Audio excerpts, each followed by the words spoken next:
ನಮಸ್ಕಾರ ಮಕ್ಕಳೇ, ಎಲ್ಲರಿಗೂ ಬೆಳಗಿನ ಶುಭೋದಯಗಳು. ಮಕ್ಕಳೇ, ನಾವು ನಿನ್ನೆಯ ತರಗತಿಯಲ್ಲಿ ಭಾರತದ ಸಂವಿಧಾನಕ್ಕೆ ಸಂಬಂಧಿಸಿದ ಲಕ್ಷಣಗಳನ್ನು ನಾವು ತಿಳ್ಕೊಂಡ್ವಿ. ಒಂದು ಲಿಖಿತ ಸಂವಿಧಾನ ಮತ್ತು ಬೃಹತ್ ಸಂವಿಧಾನ, ನಮ್ಯ ಅನಮ್ಯ ಸಂವಿಧಾನ, ಸಂಸದೀಯ ಮಾದರಿಯ ಸರ್ಕಾರ, ಗಣತಂತ್ರ ವ್ಯವಸ್ಥೆ ಹಾಗೂ ವಯಸ್ಕ ಮತದಾನ ಪದ್ಧತಿ, ಏಕಪೌರತ್ವ ಹಾಗೂ ದ್ವಿಸದಸ್ಯ ಶಾಸಕಾಂಗ, ಮೂಲಭೂತ ಹಕ್ಕುಗಳು, ಮೂಲಭೂತ ಕರ್ತವ್ಯಗಳು, ರಾಜ್ಯ ನಿರ್ದೇಶಾತ್ಮಕ ತತ್ವಗಳು, ಇವುಗಳ ಬಗ್ಗೆ ಸವಿಸ್ತಾರವಾಗಿ ನಿನ್ನೆ ಒಂದು ಅವಧಿಯಲ್ಲಿ ನಾವು ತಿಳಿದುಕೊಂಡ ಮಕ್ಕಳ.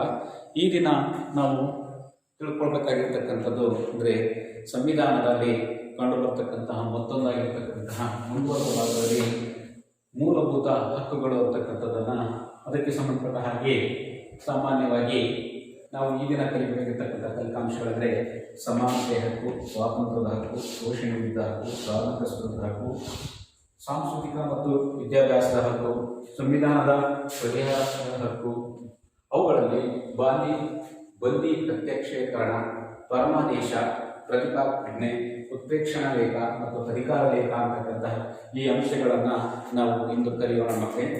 ಮೊದಲನೇದಾಗಿರ್ತಕ್ಕಂಥದ್ದು ಹಕ್ಕುಗಳಂತಕ್ಕಂಥದ್ದು ನಮಗೆ ಮಾನವನ ಒಂದು ಸರ್ವತೋಮುಖ ಅಭಿವೃದ್ಧಿಗೆ ಸಂವಿಧಾನದಿಂದ ರಕ್ಷಿಸಲ್ಪಟ್ಟಿರ್ತಕ್ಕಂಥ ಒಂದು ವ್ಯವಸ್ಥೆಯನ್ನು ನಾವು ಏನಂತ ಕರಿತೀವಿ, ಹಕ್ಕುಗಳು ಅಂತ ಹೇಳ್ಬಿಟ್ಟು ಕರಿತೀವಿ.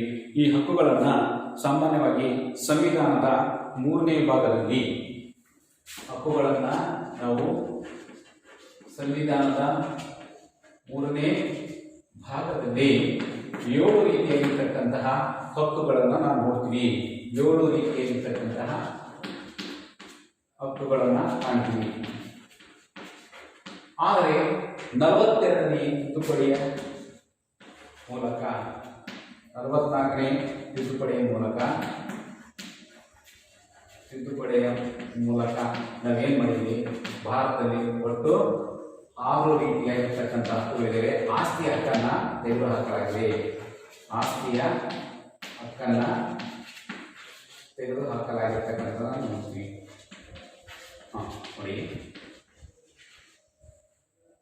ವ್ಯಕ್ತಿಯ ಸರ್ವತೋಮುಖ ಅಭಿವೃದ್ಧಿಗಾಗಿ ಸಂವಿಧಾನದಿಂದ ರಕ್ಷಿಸಲ್ಪಟ್ಟು ಪ್ರಜಾಪ್ರಭುತ್ವ ವ್ಯವಸ್ಥೆಗೆ ಒಂದು ಭದ್ರ ಬುನಾದಿಯಾಗಿರ್ತಕ್ಕಂಥ ಒಂದು ಸಂವಿಧಾನ ವ್ಯಕ್ತಿಗೆ ನೀಡಿರ್ತಕ್ಕಂತಹ ಒಂದು ಹಕ್ಕುಗಳನ್ನೇ ನಾವು ಹಕ್ಕುಗಳಂತ ಕರಿತೀವಿ. ಸಂವಿಧಾನದ 3ನೇ ಭಾಗದಲ್ಲಿ ಆಗಿರ್ತಕ್ಕಂತಹ 7 ರೀತಿಯಾಗಿರ್ತಕ್ಕಂಥ ಹಕ್ಕುಗಳಿವೆ. ಅವುಗಳಲ್ಲಿ ಸಮಾನತೆ ಹಕ್ಕು, ಸ್ವಾತಂತ್ರ್ಯದ ಹಕ್ಕು, ಶೋಷಣೆ ವಿರುದ್ಧ ಹಕ್ಕು, ಧಾರ್ಮಿಕ ಸ್ವತಂತ್ರ ಹಕ್ಕು, ಸಾಂಸ್ಕೃತಿಕ ವಿದ್ಯಾಭ್ಯಾಸದ ಹಕ್ಕು, ಸಂವಿಧಾನ ಪರಿಹಾರಬದ್ಧ ಹಕ್ಕು ಮತ್ತು ಆಸ್ತಿ ಹಕ್ಕು ಅಂತ ಇತ್ತು. ಆದರೆ ಸಂವಿಧಾನ ಅಂತಕ್ಕಂಥದ್ದು 44ನೇ ತಿದ್ದುಪಡಿಯಿಂದ ಈಗ ನಮ್ಮ ಭಾರತದಲ್ಲಿ ಪ್ರಸ್ತುತವಾಗಿರ್ತಕ್ಕಂಥವು 6 ರೀತಿಯಾಗಿರ್ತಕ್ಕಂಥ ಹಕ್ಕುಗಳನ್ನು ನಾವು ಕಾಣ್ತೀವಿ. ಆ 6 ರೀತಿಯ ಹಕ್ಕುಗಳಂತಂದರೆ ಸಮಾನತೆ ಹಕ್ಕು, ಸ್ವಾತಂತ್ರ್ಯದ ಹಕ್ಕು, ಶೋಷಣೆ ವಿರುದ್ಧ ಹಕ್ಕು, ಧಾರ್ಮಿಕ ಸ್ವತಂತ್ರದ ಹಕ್ಕು, ಸಾಂಸ್ಕೃತಿಕ ವಿದ್ಯಾಭ್ಯಾಸದ ಹಕ್ಕು ಮತ್ತು ಸಂವಿಧಾನ ಪರಿಹಾರಬದ್ಧ ಹಕ್ಕು ಅಂತ ಹೇಳ್ಬಿಟ್ಟು ಒಟ್ಟು 6 ರೀತಿಯಾಗಿರ್ತಕ್ಕಂತಹ ಹಕ್ಕುಗಳನ್ನು ನಾವು ಕಾಣ್ತೀವಿ. ಈ ರೀತಿಯಾಗಿರ್ತಕ್ಕಂಥ ಒಂದು ವ್ಯವಸ್ಥೆ ನಮ್ಮ ಭಾರತ ಸಂವಿಧಾನದ 3ನೇ ಒಂದು ಭಾಗದಲ್ಲಿ ನಾವು ಈ ಹಕ್ಕುಗಳನ್ನು ಕಾಣ್ತೇವೆ. ಈ ಹಕ್ಕುಗಳಿಗೆ ಸಂಬಂಧಪಟ್ಟ ಹಾಗೆ ಮೊದಲನೇದಾಗಿರ್ತಕ್ಕಂಥದ್ದು ಸಮಾನತೆಯ ಹಕ್ಕು. ಏನು ಸಮಾನತೆ ಅಂತಕ್ಕಂಥದ್ದು ನಾವು ನೋಡಿದಾಗ, ಮೊದಲನೇದಾಗಿರ್ತಕ್ಕಂಥದ್ದು ಕಾನೂನಿನ ಮುಂದೆ ಎಲ್ಲರೂ ಸಮಾನರು ಅಂತಕ್ಕಂಥದ್ದು. ಅರ್ಥ ಏನಪ್ಪ ಅಂತಂದ್ರೆ, ಮೊದಲನೇದಾಗಿರ್ತಕ್ಕಂಥದ್ದು ಸಮಾನತೆ ಅಂತಕ್ಕಂಥದ್ದು ಅಂದರೆ ಎಲ್ಲರಿಗೂ ಸಮಾನತೆ. ಕಾನೂನು ಅಂತಕ್ಕಂಥದ್ದು ಬಡವ ಬಲ್ಲಿದ ಯಾವುದೇ ಜಾತಿ ಧರ್ಮ ಭಾಷೆಯನ್ನು ಸಹ ಅದನ್ನು ಪರಿಗಣಿಸದೆ ಕಾನೂನಿನ ಮುಂದೆ ಎಲ್ಲರೂ ಸಮಾನರು. ಕಾನೂನಿನ ಮುಂದೆ ಎಲ್ಲರೂ ಸಮಾನರು ಅಂದರೆ ಕಾನೂನು ಅಂತಕ್ಕಂಥದ್ದೇ, ಕಾನೂನಿಗೆ ನಾವು ಬದ್ಧರಾಗಿರಬೇಕು. ಕಾನೂನೇ ಶ್ರೇಷ್ಠ ಅಂತಕ್ಕಂಥದ್ದು. ಕಾನೂನಿಗಿಂತ ಯಾರು ಶ್ರೇಷ್ಠರಲ್ಲ. ಕಾನೂನು ಮುಂದೆ ನಾವೆಲ್ಲರೂ ಸಮಾನರು. ಶ್ರೀಮಂತರಾಗಿರ್ಬೋದು, ಬಡವರಾಗಿರ್ಬೋದು ಅಥವಾ ಸಾಮಾನ್ಯ ವರ್ಗದವರಾಗಿರ್ಬೋದು, ಯಾರೇ ವ್ಯಕ್ತಿಗಳಾಗಿದ್ದರೂ ಸಹ ಸಮಾನತೆ ಹಕ್ಕಿನಲ್ಲಿ ಕಾನೂನಿನ ಮುಂದೆ ಎಲ್ಲರೂ ಸಮಾನರೇ. ಈ ರೀತಿಯಾಗಿರ್ತಕ್ಕಂಥ ಒಂದು ವ್ಯವಸ್ಥೆಯನ್ನ ನಾವು ಕಾಣ್ತಾ ಇದ್ವಿ. ಎರಡನೇದಾಗಿರ್ತಕ್ಕಂಥದ್ದು ಕಾನೂನಿನ ಪ್ರತಿಯೊಬ್ಬರು ಕಾನೂನಿಗೆ ಬದ್ಧರಾಗಿರಬೇಕು. ಅಂದರೆ ಕಾನೂನಿನ ಮುಂದೆ ಸಮನಾಗಿದ್ದಾಗ ಮತ್ತು ಕಾನೂನನ್ನು ಪಾಲನೆ ಮಾಡಿದಾಗ ನಾವೆಲ್ಲರೂ ಸಹ ಆ ಕಾನೂನಿಗೆ ಬದ್ಧರಾಗಿರ್ತಕ್ಕಂಥ ಒಂದು ವ್ಯವಸ್ಥೆಯನ್ನ ಸಂವಿಧಾನದಲ್ಲಿ ಸಮಾನತೆ ಹಕ್ಕಿನಲ್ಲಿ ಅಳವಡಿಸಿರ್ತಕ್ಕಂಥದ್ದನ್ನು ನಾವು ಕಾಣ್ತೀವಿ. ಅದೇ ರೀತಿ ಪ್ರತಿಯೊಬ್ಬರು ಸಹ ಕಾನೂನಿನ ಮುಂದೆ ಯಾವುದೇ ರೀತಿಯಾಗಿರ್ತಕ್ಕಂತಹ ಜಾತಿ, ಧರ್ಮ, ಲಿಂಗ ಮತ್ತು ಜನ್ಮಸ್ಥಳವನ್ನು ಸಹ ಭೇದ ಭಾವ ಮಾಡದೆ ಎಲ್ಲರೂ ಕಾನೂನಿಗೆ ಬದ್ಧರಾಗಿ ಕಾನೂನೇ ಶ್ರೇಷ್ಠ, ಕಾನೂನಿನ ನಾವು ಪಾಲನೆ ಮಾಡಬೇಕಾಗಿರ್ತಕ್ಕಂಥದ್ದು ಇಂದು ಸಂವಿಧಾನ ನಮಗೆ ನೀಡಿರ್ತಕ್ಕಂತಹ ಸಮಾನತೆಯ ಹಕ್ಕಿನಲ್ಲಿ ಒಂದಾಗಿರ್ತಕ್ಕಂಥದ್ದು. ಅರ್ಥ ಆಯ್ತಾ ಹೇಳ್ಬೇಕ? ನೋಡಿ, ಕಾನೂನಿನ ಮುಂದೆ ಎಲ್ಲರೂ ಸಮಾನರು, ಕಾನೂನಿಗಿಂತ ಶ್ರೇಷ್ಠರು ಯಾರೂ ಇಲ್ಲ. ಪ್ರತಿಯೊಬ್ಬರು ಸಹ ಕಾನೂನನ್ನ ಅಳವಡಿಸಿಕೊಳ್ಳಬೇಕು ಅಥವಾ ಕಾನೂನಿಗೆ ಬದ್ಧರಾಗಿ ನಡೆದುಕೊಳ್ತಕ್ಕಂಥದ್ದು ನಮ್ಮೆಲ್ಲರ ಪ್ರಜೆಗಳ ಪ್ರಮುಖವಾಗಿರ್ತಕ್ಕಂತಹ ಕರ್ತವ್ಯ ಆಗಿರ್ತಕ್ಕಂಥದ್ದು. ಯಾವುದೇ ಜಾತಿ, ಧರ್ಮ, ಲಿಂಗ ಮತ್ತು ಜನ್ಮಸ್ಥಳದ ಮೇಲೆ ಭೇದ ಭಾವ ಮಾಡದೇ ಇರತಕ್ಕಂಥದ್ದು. ಅಷ್ಟೇ ಅಲ್ಲದೆ ಸಾರ್ವಜನಿಕ ಸ್ಥಳ, ಹೋಟೆಲ್ಲು ಹಾಗೂ ಅಂಗಡಿಗಳು, ಮನರಂಜನಾ ಸ್ಥಳಗಳಲ್ಲಿ ಮತ್ತು ದೇವಾಲಯಗಳಲ್ಲಿ ಯಾರೊಬ್ಬರಿಗೂ ಪ್ರವೇಶ ಮಾಡುವುದನ್ನು ನಿರಾಕರಿಸಬಾರದೆಂಬುದೇ ಇದರ ಪ್ರಮುಖವಾಗಿರ್ತಕ್ಕಂಥ ಒಂದು ಉದ್ದೇಶ. ಈ ರೀತಿಯಾಗಿರ್ತಕ್ಕಂಥ ಒಂದು ವ್ಯವಸ್ಥೆಯನ್ನ ನಮ್ಮ ಭಾರತ ಸಂವಿಧಾನದಲ್ಲಿ ಅಳವಡಿಸಿರ್ತಕ್ಕಂಥದ್ದನ್ನು ನಾವು ಕಾಣಬಹುದು. ನೋಡಿ, ಒಂದನೇದಾಗಿರ್ತಕ್ಕಂಥದ್ದು ಕಾನೂನು ಮುಂದೆ ನಾವೆಲ್ಲರೂ ಸಮಾನರು. ಎರಡನೇದಾಗಿರ್ತಕ್ಕಂಥದ್ದು ಕಾನೂನೇ ಶ್ರೇಷ್ಠ. ಕಾನೂನು ಬಿಟ್ಟರೆ ಕಾನೂನೇ ಶ್ರೇಷ್ಠವೆಂದು ಸಾರಲಾಗಿದೆ. ಹಾಗೆ ಕಾನೂನಿಗೆ ನಾವು ಬದ್ಧರಾಗಿರಬೇಕು. ಕಾನೂನಿಗೆ ನಾವು ಬದ್ಧರಾಗಿರ್ತಕ್ಕಂಥದ್ದು ಕಾನೂನಿಗೆ ಬದ್ಧರಾಗಿರಬೇಕು. ಈ ರೀತಿಯಾಗಿರ್ತಕ್ಕಂಥ ಒಂದು ವ್ಯವಸ್ಥೆಯನ್ನ ನಮ್ಮ ಭಾರತ ಸಂವಿಧಾನ ಅಂತಕ್ಕಂಥದ್ದು ಸಮಾನತೆ ಹಕ್ಕಿನಲ್ಲಿ ನೀಡಿರ್ತಕ್ಕಂಥದ್ದು. ಅಷ್ಟೇ ಅಲ್ಲದೆ ಯಾವುದೇ ಸಾರ್ವಜನಿಕ ಸ್ಥಳ, ಹೋಟೆಲು, ಅಂಗಡಿ, ಮನರಂಜನಾ ಸ್ಥಳಗಳು, ದೇವಾಲಯಗಳು ಮುಂತಾದ ಸ್ಥಳಗಳಲ್ಲಿ ಯಾರೇ ಪ್ರವೇಶ ಮಾಡುವುದನ್ನು ಸಹ ನಿರಾಕರಿಸಬಾರದು. ಎಲ್ಲರಿಗೂ ಸಮಾನ ಅವಕಾಶವನ್ನ ನೀಡಬೇಕೆಂಬುದೇ ನಮ್ಮ ಭಾರತದ ಸಂವಿಧಾನ ನೀಡಿರ್ತಕ್ಕಂತಹ ಸಮಾನತೆ ಹಕ್ಕು ಅಂತಕ್ಕಂಥದ್ದು ನೀಡಿರ್ತಕ್ಕಂಥದ್ದು. ಅಷ್ಟೇ ಅಲ್ಲದೆ ಅಸ್ಪೃಶ್ಯತೆಯನ್ನ ಆಚರಿಸಬಾರದು. ಅಸ್ಪೃಶ್ಯತೆಯನ್ನ ಆಚರಿಸಬಾರತಕ್ಕಂಥದ್ದು ಹೇಳಿರ್ತಕ್ಕಂಥದ್ದು ಈ ಸಮಾನತೆ ಹಕ್ಕಿನಲ್ಲಿ ಮತ್ತೊಂದು. ಒಟ್ಟಾರೆಯಾಗಿ ಕಾನೂನು ಅಂತಕ್ಕಂಥದ್ದು ಮುಂದೆ ಎಲ್ಲರೂ ನಾವು ಸಮಾನರು, ಯಾವುದೇ ಜಾತಿ, ಧರ್ಮ, ಭಾಷೆಯನ್ನು ಅನುಸರಿಸದೆ ಕಾನೂನೇ ಶ್ರೇಷ್ಠ. ಕಾನೂನಿಗೆ ನಾವು ಎಲ್ಲರೂ ಕಾನೂನನ್ನ ಪಾಲಿಸಬೇಕು, ಕಾನೂನಿಗೆ ಬದ್ಧರಾಗಿರಬೇಕು ಮತ್ತು ಯಾವುದೇ ಸಾರ್ವಜನಿಕ ಸ್ಥಳ ಮತ್ತು ಅಂಗಡಿ, ದೇವಾಲಯಗಳಲ್ಲಿಯೂ ಸಹ ನಾವು ಪ್ರವೇಶ ಮಾಡುವುದನ್ನು ನಿರಾಕರಿಸಬಾರದು ಮತ್ತು ಅಸ್ಪೃಶ್ಯತೆಯನ್ನು ಆಚರಿಸಬಾರದಿರತಕ್ಕಂಥದ್ದೇ ಸಮಾನತೆ ಹಕ್ಕಿನಲ್ಲಿ ನೀಡಿರತಕ್ಕಂಥ ಸಂವಿಧಾನದ ಪ್ರಮುಖವಾಗಿರ್ತಕ್ಕಂತಹ ಮೂಲಭೂತ ಹಕ್ಕುಗಳಲ್ಲಿ ಒಂದಾಗಿದೆ. ಎರಡನೇದಾಗಿರ್ತಕ್ಕಂಥದ್ದು ನಾವು ಸ್ವಾತಂತ್ರ್ಯದ ಹಕ್ಕು. ಸ್ವಾತಂತ್ರ್ಯ ಅಂತಕ್ಕಂಥದ್ದು ಏನನ್ನ ನೀಡುತ್ತೆ ಅಂತಕ್ಕಂಥದ್ದು ಒಂದೇದು ವಾಕ್ ಸ್ವಾತಂತ್ರ್ಯ, ಆಮೇಲೆ ಅಭಿಪ್ರಾಯ ವ್ಯಕ್ತಪಡಿಸುವ ಸ್ವಾತಂತ್ರ್ಯ. ಅಭಿಪ್ರಾಯ ವ್ಯಕ್ತಪಡಿಸುವ ವಾಕ್ ಸ್ವಾತಂತ್ರ್ಯ ಅಂದ್ರೆ ಮಾತನಾಡ್ತಕ್ಕಂಥ ಒಂದು ಸ್ವಾತಂತ್ರ್ಯವನ್ನ ಸಹ ನಾವು ನೀಡಿರ್ತಕ್ಕಂಥದ್ದು ಸಂವಿಧಾನದ ಒಂದು ಮೂಲಭೂತ ಹಕ್ಕುಗಳಲ್ಲಿ ಒಂದಾಗಿರ್ತಕ್ಕಂಥದ್ದು. ಅಭಿಪ್ರಾಯವನ್ನು ವ್ಯಕ್ತಪಡಿಸ್ತಕ್ಕಂಥದ್ದು. ಆನಂತರ ಶಸ್ತ್ರರಹಿತ ಸಭೆ ನಡೆಸುವ ಸ್ವಾತಂತ್ರ್ಯ. ಸಭೆ ನಡೆಸುವುದು, ಯಾವುದೇ ಶಸ್ತ್ರಾಸ್ತ್ರಗಳನ್ನು ಬಳಸದೆ ಶಸ್ತ್ರರಹಿತವಾಗಿರ್ತಕ್ಕಂತಹ ಸಭೆಯನ್ನ ಮಾಡತಕ್ಕಂಥದ್ದು. ಸಂಘ ಸಂಸ್ಥೆಗಳನ್ನ ಸ್ಥಾಪನೆ ಮಾಡತಕ್ಕಂಥದ್ದು. ಸಂಘ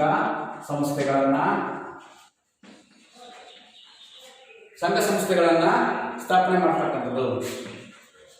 ಸ್ಥಾಪಿಸುವ ಒಂದು ಸ್ವತಂತ್ರವನ್ನ ಭಾರತ ಸಂವಿಧಾನ ಅಂತಕ್ಕಂಥದ್ದು ನಮಗೆ ಸ್ವತಂತ್ರದ ಹಕ್ಕಿನಲ್ಲಿ ನೀಡಿರ್ತಕ್ಕಂಥದ್ದನ್ನ ನಾವು ಕಾಣಬಹುದು. ಸಕಾರಣವಿಲ್ಲದೆ ಯಾವುದೇ ವ್ಯಕ್ತಿಯನ್ನ ಬಂಧಿಸುವಂತಿಲ್ಲ. ನೆಕ್ಸ್ಟ್, ಸಕಾರಣವಿಲ್ಲದೆ ಯಾವುದೇ ವ್ಯಕ್ತಿಯನ್ನ ಬಂಧಿಸುವಂತಿಲ್ಲ. ಸ್ವಕಾರಣವಿಲ್ಲದೆ ಯಾವುದೇ ವ್ಯಕ್ತಿಯನ್ನ ಬಂಧಿಸುವುದೇ ಇರತಕ್ಕಂಥದ್ದು. ಆನಂತರ ವ್ಯಕ್ತಿಯ ಜೀವ ತೆಗೆಯುವ ಸ್ವಾತಂತ್ರ್ಯವನ್ನು ಸಹ ನೀಡಿಲ್ಲ. ವ್ಯಕ್ತಿಯ ಜೀವ ತೆಗೆಯುವ ಸ್ವಾತಂತ್ರ್ಯ ನೀಡಿಲ್ಲ. ಹೀಗೆ ನಮ್ಮ ಸಂವಿಧಾನ ಅಂತಕ್ಕಂಥದ್ದು ಸಂಪೂರ್ಣವಾಗಿ ಈ ರೀತಿಯಾಗಿರ್ತಕ್ಕಂಥ ಸ್ವಾತಂತ್ರ್ಯ. ವಾಕ್ ಅಂತಂದ್ರೆ ತಮ್ಮ ಅಭಿಪ್ರಾಯವನ್ನ ಅಥವಾ ಮಾತನಾಡುವ ಒಂದು ಸ್ವತಂತ್ರ ಅಂತಕ್ಕಂಥದ್ದು, ಹಾಗೆ ಅಭಿಪ್ರಾಯವನ್ನ ವ್ಯಕ್ತಪಡಿಸ್ತಕ್ಕಂಥದ್ದು, ಹಾಗೆ ಶಸ್ತ್ರರಹಿತ ಸಭೆ ನಡೆಸ್ತಕ್ಕಂಥದ್ದು, ಸರ್ಕಾರದ ಘೋಷಣೆಗಳನ್ನ ಕೊಡ್ತಕ್ಕಂಥ ಒಂದು ವ್ಯವಸ್ಥೆಯನ್ನು ಇರ್ತಕ್ಕಂಥದ್ದು, ಆಮೇಲೆ ನಮ್ಮದೇ ಆಗಿರ್ತಕ್ಕಂಥ ಸಂಘ ಸಂಸ್ಥೆಗಳನ್ನ ಸ್ಥಾಪಿಸುವ, ಯಾವುದೇ ಕಾರಣವಿಲ್ಲದೆ ಯಾವುದೇ ವ್ಯಕ್ತಿಯನ್ನು ಬಂಧಿಸುವಂತೆ ಇಲ್ಲ. ಅಷ್ಟೇ ಅಲ್ಲದೆ ವ್ಯಕ್ತಿಯನ್ನು ಜೀವ ತೆಗೆಯುವ ಹಕ್ಕನ್ನು ಸ್ವತಂತ್ರವನ್ನು ಸಹ ನಮ್ಮ ಸಂವಿಧಾನ ಅಂತಕ್ಕಂಥದ್ದು ನೀಡಿಲ್ಲ. ಈ ರೀತಿಯಾಗಿರ್ತಕ್ಕಂತಹ ಒಂದು ವ್ಯವಸ್ಥೆ ಇರ್ತಕ್ಕಂಥದ್ದು ನಮ್ಮ ಭಾರತ ಸಂವಿಧಾನದಲ್ಲಿ ಸ್ವತಂತ್ರವಾಗಿರ್ತಕ್ಕಂಥ ಹಕ್ಕನ್ನ ನೀಡಿರ್ತಕ್ಕಂಥದ್ದನ್ನ ನಾವು ಕಾಣಬಹುದು. ಅರ್ಥ ಆಯ್ತಾ? ಇದು ನೋಡಿ, ವಾಕ್ ಸ್ವತಂತ್ರ ಅಂದ್ರೆ ಸಭೆ ಸಮಾರಂಭಗಳಲ್ಲಿ ಮಾತನಾಡುವ, ಸರ್ಕಾರದ ವಿರುದ್ಧನಾಗಿರ್ಬೋದು ಅಥವಾ ವ್ಯಕ್ತಿಯ ವಿರುದ್ಧವಾಗಿರ್ಬೋದು ಅಥವಾ ಪಕ್ಷಕ್ಕೆ ಸಂಬಂಧಪಟ್ಟ ರಾಜಕೀಯದಾಗಿರ್ಬೋದು, ಆರ್ಥಿಕವಾಗಿ ಸಾಮಾಜಿಕವಾಗಿ ಯಾವುದೇ ವಿಚಾರಕ್ಕೆ ಸಂಬಂಧಿಸಿದ ಹಾಗೆ ತನ್ನ ಅಭಿಪ್ರಾಯವನ್ನ ಅಥವಾ ಮಾತನಾಡುವಂತಹ ಒಂದು ಸ್ವತಂತ್ರವನ್ನ ಈ ಒಂದು ವಾಕ್ ಸ್ವತಂತ್ರ ಅಂತ ಹೇಳ್ಬಿಟ್ಟು ಕರಿತೀವಿ. ಆಮೇಲೆ ಅದೇ ರೀತಿ ಅಭಿಪ್ರಾಯವನ್ನ ತನ್ನಲ್ಲಿರ್ತಕ್ಕಂತಹ ವಿಚಾರಧಾರೆಗಳನ್ನ ವ್ಯಕ್ತಪಡಿಸ್ತಕ್ಕಂಥ ಒಂದು ಸ್ವಾತಂತ್ರ್ಯವನ್ನ ಸಂವಿಧಾನ ಅಂತಕ್ಕಂಥದ್ದು ನೀಡಿರ್ತಕ್ಕಂಥದ್ದು. ಆಮೇಲೆ ಎರಡನೇದಾಗಿರ್ತಕ್ಕಂಥದ್ದು ಶಸ್ತ್ರರಹಿತವಾಗಿರ್ತಕ್ಕಂಥ ಸಭೆಯನ್ನ ನೀಡ್ತಕ್ಕಂಥದ್ದು. ಸಭೆ ಮಾಡ್ತಕ್ಕಂಥದ್ದು ಅಂದ್ರೆ ಯಾವುದೇ ರೀತಿಯಾಗಿರ್ತಕ್ಕಂತಹ ಸಭೆಯನ್ನು ಮಾಡ್ಬೇಕಾದ್ರೆ ಒಂದು ಸಂಘ ಸಂಸ್ಥೆಗಳಾಗಿರ್ಬೋದು ಅಥವಾ ಸಭೆಗೆ ಧಕ್ಕೆಯನ್ನು ಉಂಟು ಮಾಡದೆ ಶಸ್ತ್ರರಹಿತವಾಗಿರ್ತಕ್ಕಂಥ ಸಭೆಯನ್ನು ಮಾಡ್ತಕ್ಕಂಥ ಒಂದು ವ್ಯವಸ್ಥೆಯನ್ನ ನಮ್ಮ ಭಾರತ ಸಂವಿಧಾನದಲ್ಲಿ ಸ್ವತಂತ್ರ. ಆನಂತರ ನಮ್ಮದೇ ಆಗಿರ್ತಕ್ಕಂತಹ ಸಂಘ ಸಂಸ್ಥೆಗಳನ್ನು ಸ್ಥಾಪಿಸಿಕೊಳ್ತಕ್ಕಂಥ ಒಂದು ವ್ಯವಸ್ಥೆಯನ್ನು ಸಹ ಭಾರತ ಸಂವಿಧಾನ ಅಂತಕ್ಕಂಥದ್ದು ಅವಕಾಶವನ್ನ ಮಾಡಿಕೊಟ್ಟಿರೋದನ್ನು ನಾವು ಕಾಣ್ತೀವಿ. ಅಷ್ಟೇ ಅಲ್ಲದೆ ವ್ಯಕ್ತಿಯ ಒಂದು ಜೀವ ತೆಗೆಯತಕ್ಕಂಥದ್ದು ಸ್ವತಂತ್ರವನ್ನು ನೀಡಿಲ್ಲ. ಯಾವುದೇ ವ್ಯಕ್ತಿಗೆ ತನ್ನ ಹಕ್ಕುಗಳಿಗಾಗಿರ್ಬೋದು ಅಥವಾ ವ್ಯಕ್ತಿಯ ಒಂದು ವೈಯಕ್ತಿಕ ಜೀವನಕ್ಕೆ ತೊಂದರೆಯನ್ನು ಮಾಡ್ತಕ್ಕಂಥದ್ದು ಅಥವಾ ಅವನನ್ನ ಕೊಲೆಯನ್ನ ಮಾಡ್ತಕ್ಕಂಥದ್ದು ಅಥವಾ ಜೀವ ತೆಗಿತಕ್ಕಂಥ ಒಂದು ವ್ಯವಸ್ಥೆ ನಮ್ಮ ಭಾರತ ಸಂವಿಧಾನದಲ್ಲಿ ಅಳವಡಿಸಿಲ್ಲ. ಅಷ್ಟೇ ಅಲ್ಲದೆ ಯಾವುದೇ ಸಹಕಾರವಿಲ್ಲದೆ ಆ ವ್ಯಕ್ತಿಯನ್ನ ಬಂಧಿಸುವಂತೆ ಇಲ್ಲ ಅಂತಕ್ಕಂಥದ್ದನ್ನ ಕಾನೂನನ್ನ ಅಥವಾ ಸ್ವತಂತ್ರವನ್ನ ನಮ್ಮ ಭಾರತ ಸಂವಿಧಾನ ನಮಗೆ ನೀಡಿರ್ತಕ್ಕಂಥದ್ದನ್ನ ನಾವು ಕಾಣಬಹುದು. ಇಷ್ಟು ಈ ರೀತಿಯಾಗಿರ್ತಕ್ಕಂತಹ ಸಮಾನತೆ ಹಕ್ಕು ಮತ್ತು ಸ್ವಾತಂತ್ರ್ಯ ಹಕ್ಕು ಅಂತಕ್ಕಂಥದ್ದು ನಮಗೆ ಭಾರತ ಸಂವಿಧಾನ ಅಂತಕ್ಕಂಥದ್ದು ನೀಡಿದೆ. ಮೂರನೇದಾಗಿರ್ತಕ್ಕಂಥದ್ದು ನಾವು ನೋಡಿದಾಗ ಶೋಷಣೆಯ ವಿರುದ್ಧ ಹಕ್ಕು ಅಂತಕ್ಕಂಥದ್ದು. ರಾಜ್ಯವಾಗಲಿ ವ್ಯಕ್ತಿಯಾಗಲಿ ದುರ್ಬಲರನ್ನು, ಬಡವರನ್ನು, ಮಹಿಳೆಯರನ್ನು, ಮಕ್ಕಳನ್ನು ಶೋಷಣೆ ಮಾಡುವಂತಿಲ್ಲ. ಬಡವರನ್ನ, ಮಹಿಳೆಯರನ್ನ,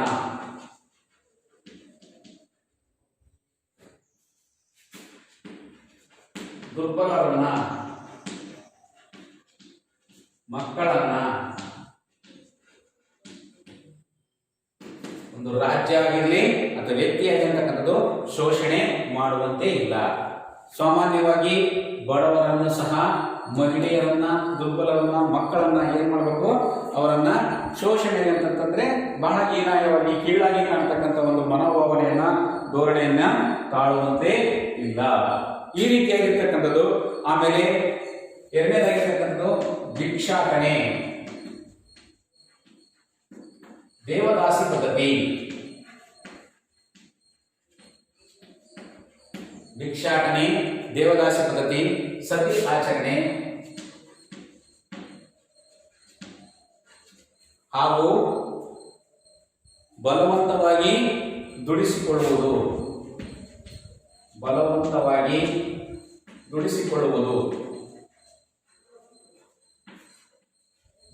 ಅದನ್ನ ಮಾಡಿಕೊಳ್ತಕ್ಕಂಥ ಶೋಷಣೆಯನ್ನ ತಪ್ಪಿಸಿರ್ತಕ್ಕಂಥದ್ದನ್ನ ನಾವು ಕಾಣಬಹುದು. ನೋಡಿ, ಆಚೆ ಇರ್ತಕ್ಕಂಥದ್ದು ಬಡವರನ್ನಾಗ್ಲಿ, ಮಹಿಳೆಯರನ್ನಾಗ್ಲಿ, ಮಕ್ಕಳನ್ನಾಗ್ಲಿ ಅಥವಾ ದುರ್ಬಲನಾಗಿ ಏನ್ ಮಾಡ್ತಕ್ಕಂಥದ್ದು, ಅವರನ್ನ ಬಲವಂತವಾಗಿ ದುಡಿಸಿಕೊಳ್ತಕ್ಕಂಥದ್ದು ಅಥವಾ ಅವರನ್ನ ತುಂಬಾ ಶೋಷಣೆಗೆ ಒಳಪಡಿಸ್ತಕ್ಕಂಥ ವ್ಯವಸ್ಥೆಯನ್ನ ಶೋಷಣೆ ಒಂದು ವಿರುದ್ಧ ಹಕ್ಕನ್ನು ಸಂವಿಧಾನ ನೀಡಿರ್ತಕ್ಕಂಥದ್ದು. ಹಾಗೆಯೇ ಭಿಕ್ಷಾಟನೆ ಮಾಡುವುದಕ್ಕೆ ಅವನನ್ನು ಅನುವು ಮಾಡಿಕೊಳ್ತಕ್ಕಂಥದ್ದು ಅಥವಾ ದೇವದಾಸಿ ಪದ್ಧತಿಯನ್ನು ಅನುಸರಿಸುವಂತ ಹೇಳ್ತಕ್ಕಂಥದ್ದು, ಸತ್ಯಾಚರಣೆ ಮಾಡುವಂತ ಹೇಳುವುದು, ಈ ರೀತಿಯಾಗಿರ್ತಕ್ಕಂತಹ ಬಲವಂತವಾಗಿ ಮಾಡ್ತಕ್ಕಂಥವು ಅಂದ್ರೆ ಇಷ್ಟ ಇಲ್ಲದೆ ಮಾಡಿಸ್ತಕೊಳ್ತಕ್ಕಂಥ ಕೆಲಸಗಳು, ಭಿಕ್ಷಾಟನೆ ಆಗಿರ್ಬೋದು, ದೇವದಾಸಿ ಪದ್ಧತಿ ಆಗಿರ್ಬೋದು, ಸತ್ಯಾಚರಣೆ ಆಗಿರ್ಬೋದು, ಬಲವಂತವಾಗಿ ದುಡಿಸ್ಕೊಳ್ತಕ್ಕಂಥ ಒಂದು ವ್ಯವಸ್ಥೆನೂ ಆಗಿರ್ಬೋದು. ಈ ರೀತಿಯಾಗಿರ್ತಕ್ಕಂಥ ಒಂದು ವ್ಯವಸ್ಥೆಯನ್ನ ಭಾರತ ಸಂವಿಧಾನ ಅಂತಕ್ಕಂಥದ್ದು ಏನ್ ಮಾಡಿದ್ರು, ಆ ಒಂದು ಶೋಷಣೆ ಮಾಡುವುದನ್ನ ವಿರುದ್ಧವಾಗಿ ನಮಗೆ ಹಕ್ಕುಗಳನ್ನ ನೀಡತಕ್ಕಂಥದ್ದು. ಮೂರನೇದಾಗಿರ್ತಕ್ಕಂಥದ್ದು 14 ವರ್ಷದ ಒಳಗಿನ ಮಕ್ಕಳನ್ನು 14 ವರ್ಷದ ಒಳಗಿನ ಮಕ್ಕಳನ್ನು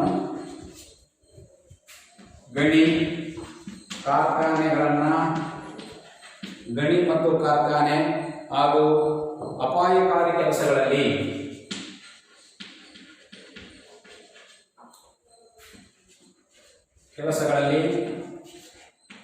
ದುಡಿಸಿಕೊಳ್ಳುವುದನ್ನು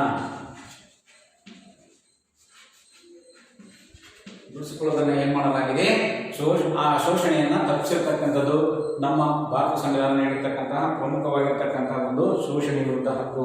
ನೋಡಿ, ಬಡವರನ್ನೇ ಆಗಿರ್ಬೋದು, ಮಹಿಳೆಯರನ್ನಾಗಿರ್ಬೋದು, ಅಥವಾ ದುರ್ಬಲರನ್ನಾಗಿರ್ಬೋದು, ಮಕ್ಕಳನ್ನೇ ಆಗಿರ್ಬೋದು, ಇವರನ್ನ ಏನ್ ಮಾಡೋದು, ಶೋಷಣೆ ಮಾಡ್ತಕ್ಕಂಥ ಒಂದು ವ್ಯವಸ್ಥೆಯನ್ನ ಭಾರತ ಸಂವಿಧಾನ ಅಂತಕ್ಕಂಥದ್ದು ಅದನ್ನ ವಿರೋಧಿಸ್ತಾ ಇರ್ತಕ್ಕಂಥದ್ದು. ಅಷ್ಟೇ ಅಲ್ಲದೆ ಭಿಕ್ಷಾಟನೆ ಮಾಡುವುದಕ್ಕೆ ದೇವದಾಸಿ ಪದ್ಧತಿಯನ್ನ ಅಥವಾ ಬಲವಂತವಾಗಿ ಭಿಕ್ಷಾಟನೆ ಮಾಡಬೇಕು ಅಂತಕ್ಕಂಥ ತಿಳಿಸ್ತಕ್ಕಂಥದ್ದು, ಹಾಗೆಯೇ ಮಹಿಳೆಯರಿಗೆ ದೇವದಾಸಿ ಪದ್ಧತಿಯನ್ನು ಅನುಸರಿಸುವಂತೆ ಅವ್ರನ್ನ ಬಲವಂತ ಮಾಡ್ತಕ್ಕಂಥದ್ದು, ಹಾಗೆಯೇ ಸತಿ ಆಚರಣೆಯನ್ನು ಮಾಡುವಂತೆ ಅವ್ರನ್ನ ಬಲವಂತಗೊಳಿಸ್ತಕ್ಕಂಥದ್ದು. ಈ ರೀತಿ ಮಾಡತಕ್ಕಂಥದ್ದನ್ನ ಶೋಷಣೆ ವಿರುದ್ಧವಾಗಿ ಅವುಗಳನ್ನು ಶೋಷಣೆಯನ್ನು ವಿರುದ್ಧ ಮಾಡುವುದನ್ನ ಭಾರತ ಸಂವಿಧಾನ ವಿರೋಧಿಸ್ತಕ್ಕಂಥದ್ದು. ಅಷ್ಟೇ ಅಲ್ಲದೆ 14 ವರ್ಷದಲ್ಲಿರ್ತಕ್ಕಂಥ ಎಲ್ಲ ಮಕ್ಕಳುಗಳು ಅಂತಕ್ಕಂಥವರು ಯಾವುದೇ ಕಾರ್ಖಾನೆಗಳಲ್ಲಿ ಅಥವಾ ಗಣಿ ಕೆಲಸಗಳಲ್ಲಿ ಅಥವಾ ಅಪಾಯಕಾರಿ ಕೆಲಸಗಳನ್ನು ಮಾಡುವುದನ್ನ ನಿಷೇಧ ಮಾಡಿರ್ತಕ್ಕಂಥದ್ದನ್ನು ನಾವು ಸಾಮಾನ್ಯವಾಗಿ ನೋಡ್ತೀವಿ. ಈ ರೀತಿಯಾಗಿ ಒಂದು ವ್ಯವಸ್ಥೆಯನ್ನ ಭಾರತ ಸಂವಿಧಾನ ಶೋಷಣೆಯ ವಿರುದ್ಧವಾಗಿರ್ತಕ್ಕಂಥ ಹಕ್ಕುಗಳನ್ನು ನಮಗೆ ನೀಡಿರ್ತಕ್ಕಂಥದ್ದನ್ನು ನಾವು ಕಾಣಬಹುದು. ಇಂಥ ಒಂದು ವ್ಯವಸ್ಥೆಯನ್ನ ನಮ್ಮ ಭಾರತ ಸಂವಿಧಾನ ಅಂತಕ್ಕಂಥದ್ದು ನೀಡಿರ್ತಕ್ಕಂಥದ್ದು. ಹೀಗೆ ಈ ಸಂವಿಧಾನ ಅಂತಕ್ಕಂಥದ್ದು ನಮಗೆ 3 ರೀತಿಯಾಗಿರ್ತಕ್ಕಂತಹ ಹಕ್ಕು ಇರತಕ್ಕಂಥ ನೋಡ್ರಿ. 4ನೇದಾಗಿರ್ತಕ್ಕಂಥದ್ದು ಧಾರ್ಮಿಕ ಮತ್ತು ಸ್ವತಂತ್ರದ ಹಕ್ಕು. ಏನು ಧಾರ್ಮಿಕ ಮತ್ತು ಸ್ವತಂತ್ರದ ಹಕ್ಕು ಅಂತಂದ್ರೆ ಮಕ್ಕಳೇ, ನಾವು ಯಾವುದೇ ಧರ್ಮವನ್ನು ರಾಷ್ಟ್ರ ಧರ್ಮವನ್ನಾಗಿ ಅಂಗೀಕರಿಸಿಲ್ಲ. ಭಾರತದಲ್ಲಿ ಭಾರತ ಅಂತಕ್ಕಂಥದ್ದು ಒಂದು ಯಾವುದೇ ಧರ್ಮವನ್ನ ರಾಷ್ಟ್ರೀಯ ಧರ್ಮವಾಗಿ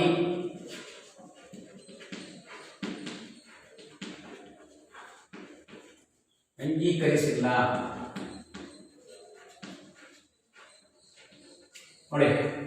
ನೋಡಿ ನಮ್ಮ ಭಾರತದಲ್ಲಿ ಸಾಮಾನ್ಯವಾಗಿ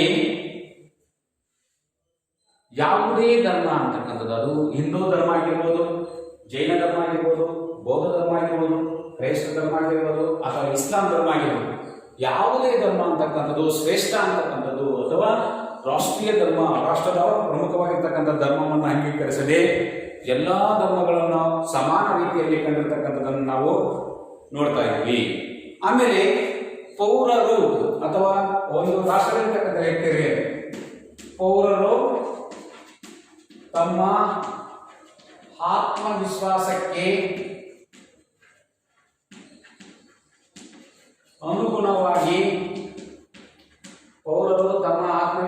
ಅನುಗುಣವಾಗಿ ಯಾವುದೇ ಧರ್ಮವನ್ನ ಸ್ವೀಕರಿಸತಕ್ಕಂತಹ ಅಥವಾ ಅನುಸರಿಸುವ, ಪಾಲಿಸುವ, ಪ್ರಚಾರ ಮಾಡುವ ಸ್ವತಂತ್ರವನ್ನ ಅನುಗುಣವಾಗಿ ಆ ಧರ್ಮವನ್ನ ಸ್ವೀಕಾರ ಮಾಡುವುದು, ಪಾಲಿಸುವ ಅಥವಾ ಅನುಸರಿಸುವಂತಹ ಹಕ್ಕನ್ನ ಭಾರತ ಸಂವಿಧಾನ ಅಂತಕ್ಕಂಥದ್ದು ನೀಡಿರ್ತಕ್ಕಂಥದ್ದು. ಎರಡನೇದಾಗಿರ್ತಕ್ಕಂತಹ ಒಂದು ಧಾರ್ಮಿಕ ಸ್ವಾತಂತ್ರ್ಯದ ಹಕ್ಕುಗಳಲ್ಲಿ. ನೆಕ್ಸ್ಟ್, ಧಾರ್ಮಿಕ ಸಂಸ್ಥೆಗಳ ಒಂದು ನಿರ್ವಹಣೆಗೆ ತೆರಿಗೆಗಳನ್ನು ಕೊಡಬೇಕೆಂದು ಒತ್ತಾಯಿಸುವಂತಿಲ್ಲ. ಮೂರನೇದಾಗಿರ್ತಕ್ಕಂಥದ್ದು ಧಾರ್ಮಿಕ ಸಂಸ್ಥೆಗಳ ನಿರ್ವಹಣೆಗಾಗಿ ನಿರ್ವಹಣೆಗಾಗಿ ಧಾರ್ಮಿಕ ಸಂಸ್ಥೆಗಳ ಒಂದು ನಿರ್ವಹಣೆಗಾಗಿ ತೆರಿಗೆ ಕೊಡಬೇಕೆಂದು ಒತ್ತಾಯಿಸುವಂತಿಲ್ಲ. ಕೊಡಬೇಕೆಂದು ಒತ್ತಾಯಿಸುವಂತಿಲ್ಲ.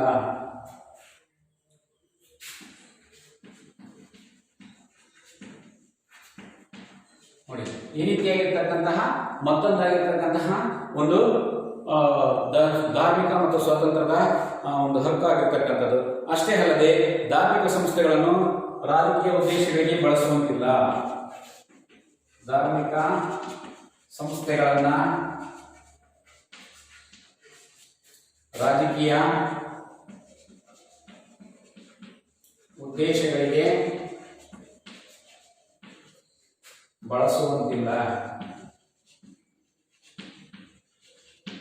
ಇದರ ಅರ್ಥ ಏನಪ್ಪ ಅಂತಂದ್ರೆ, ಸಾಮಾನ್ಯವಾಗಿ ಯಾವುದೇ ಧರ್ಮ ಅಂತಕ್ಕಂಥದ್ದು ಭಾರತದಲ್ಲಿರ್ತಕ್ಕಂಥ ವಿವಿಧ ರೀತಿಯಾಗಿರ್ತಕ್ಕಂಥ ಧರ್ಮಗಳಿವೆ. ಹಿಂದೂ ಧರ್ಮ ಇದೆ, ಕ್ರೈಸ್ತ ಧರ್ಮ ಇದೆ, ಜೈನ ಧರ್ಮ ಇದೆ, ಬೌದ್ಧ ಧರ್ಮ ಇದೆ, ಇಸ್ಲಾಂ ಧರ್ಮ ಇದೆ. ಯಾವ ಧರ್ಮವನ್ನು ಸಹ ಇದು ರಾಷ್ಟ್ರೀಯ ಧರ್ಮ ಅಂತ ಹೇಳ್ಬಿಟ್ಟು ಅಂಗೀಕರಿಸದೆ ಎಲ್ಲಾ ಧರ್ಮಗಳನ್ನು ಸಮಾನ ದೃಷ್ಟಿಯಲ್ಲಿ ನೋಡಿ ಆ ಒಂದು ಧಾರ್ಮಿಕ ಸ್ವತಂತ್ರಕ್ಕೆ ಹೆಚ್ಚು ಪ್ರೋತ್ಸಾಹವನ್ನು ನೀಡಿ, ಹಾಗೆಯೇ ತಮ್ಮ ಯಾವ ವ್ಯಕ್ತಿಯಾಗಿರ್ಬೋದು, ಭಾರತದಲ್ಲಿರ್ತಕ್ಕಂಥ ಒಬ್ಬ ಪ್ರಜೆ ಅಂತಕ್ಕಂಥನು ತಾನು ಯಾವ ಧರ್ಮವನ್ನು ಬೇಕಾದರೂ ಸ್ವೀಕರಿಸಬೇಕು. ಹಿಂದೂ ಧರ್ಮವನ್ನು ಸ್ವೀಕರಿಸಬಹುದು, ಇಸ್ಲಾಂ ಧರ್ಮವನ್ನು ಸ್ವೀಕರಿಸಬಹುದು, ಅಥವಾ ಕ್ರೈಸ್ತ ಧರ್ಮವನ್ನು ಸ್ವೀಕರಿಸಬಹುದು, ಅಥವಾ ಬೌದ್ಧ ಧರ್ಮ, ಜೈನ ಧರ್ಮವನ್ನು ಸ್ವೀಕರಿಸತಕ್ಕಂತಹ, ಅದನ್ನು ಪಾಲಿಸತಕ್ಕಂತಹ, ಅನುಸರಿಸತಕ್ಕಂಥದ್ದು, ಅದಕ್ಕೆ ಬದ್ಧನಾಗಿರ್ತಕ್ಕಂಥದ್ದಕ್ಕೆ ಅವನ ಒಂದು ಧಾರ್ಮಿಕ ಸ್ವತಂತ್ರಕ್ಕೆ ಚ್ಯುತಿಯನ್ನ ತರದೇ ಇರತಕ್ಕಂಥದ್ದು. ನೆಕ್ಸ್ಟ್, ಧಾರ್ಮಿಕ ಸಂಸ್ಥೆಗಳ ನಿರ್ವಹಣೆಗೆ ತೆರಿಗೆ ಕೊಡಬೇಕಂದ್ರೆ ಯಾರಾದ್ರೂ ಬಂದು ನಾವು ಇಂಥ ಧಾರ್ಮಿಕ ಸಂಸ್ಥೆಯನ್ನು ಕಟ್ತಾ ಇದ್ವಿ, ಇದಕ್ಕೆ ಹಣವನ್ನು ವಿನಿಯೋಗಿಸಿ ಅಂತ ಕೇಳಿದಾಗ ಅವರನ್ನು ಒತ್ತಾಯಿಸುವಂತೆ, ಬಲವಂತ ಮಾಡುವಂತೆ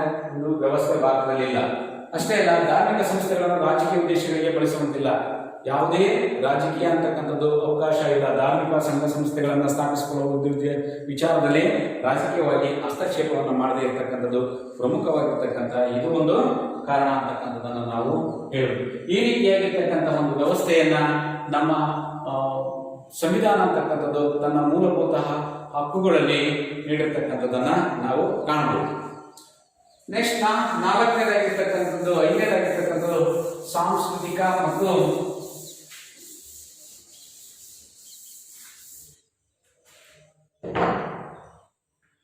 ವಿದ್ಯಾಭ್ಯಾಸದ ಹಕ್ಕು. ಧಾರ್ಮಿಕ ಭಾಷೆ, ಅಲ್ಪಸಂಖ್ಯಾತರ ಹಿತಾಸಕ್ತಿಯ ಉದ್ದೇಶದಲ್ಲಿ ಈ ಹಕ್ಕನ್ನು ಸಂವಿಧಾನ ನಡೆಸುತ್ತದೆ. ಧಾರ್ಮಿಕ ಭಾಷೆ ಮತ್ತು ಅಲ್ಪಸಂಖ್ಯಾತರ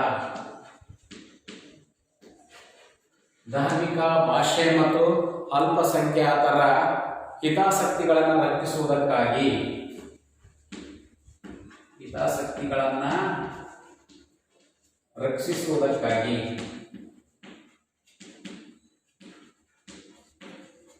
ಈ ಒಂದು ಹಕ್ಕನ್ನ ನಾವು ನೀಡಿರ್ತಕ್ಕಂಥದ್ದನ್ನು ನಾವು ಕಾಣಬಹುದು.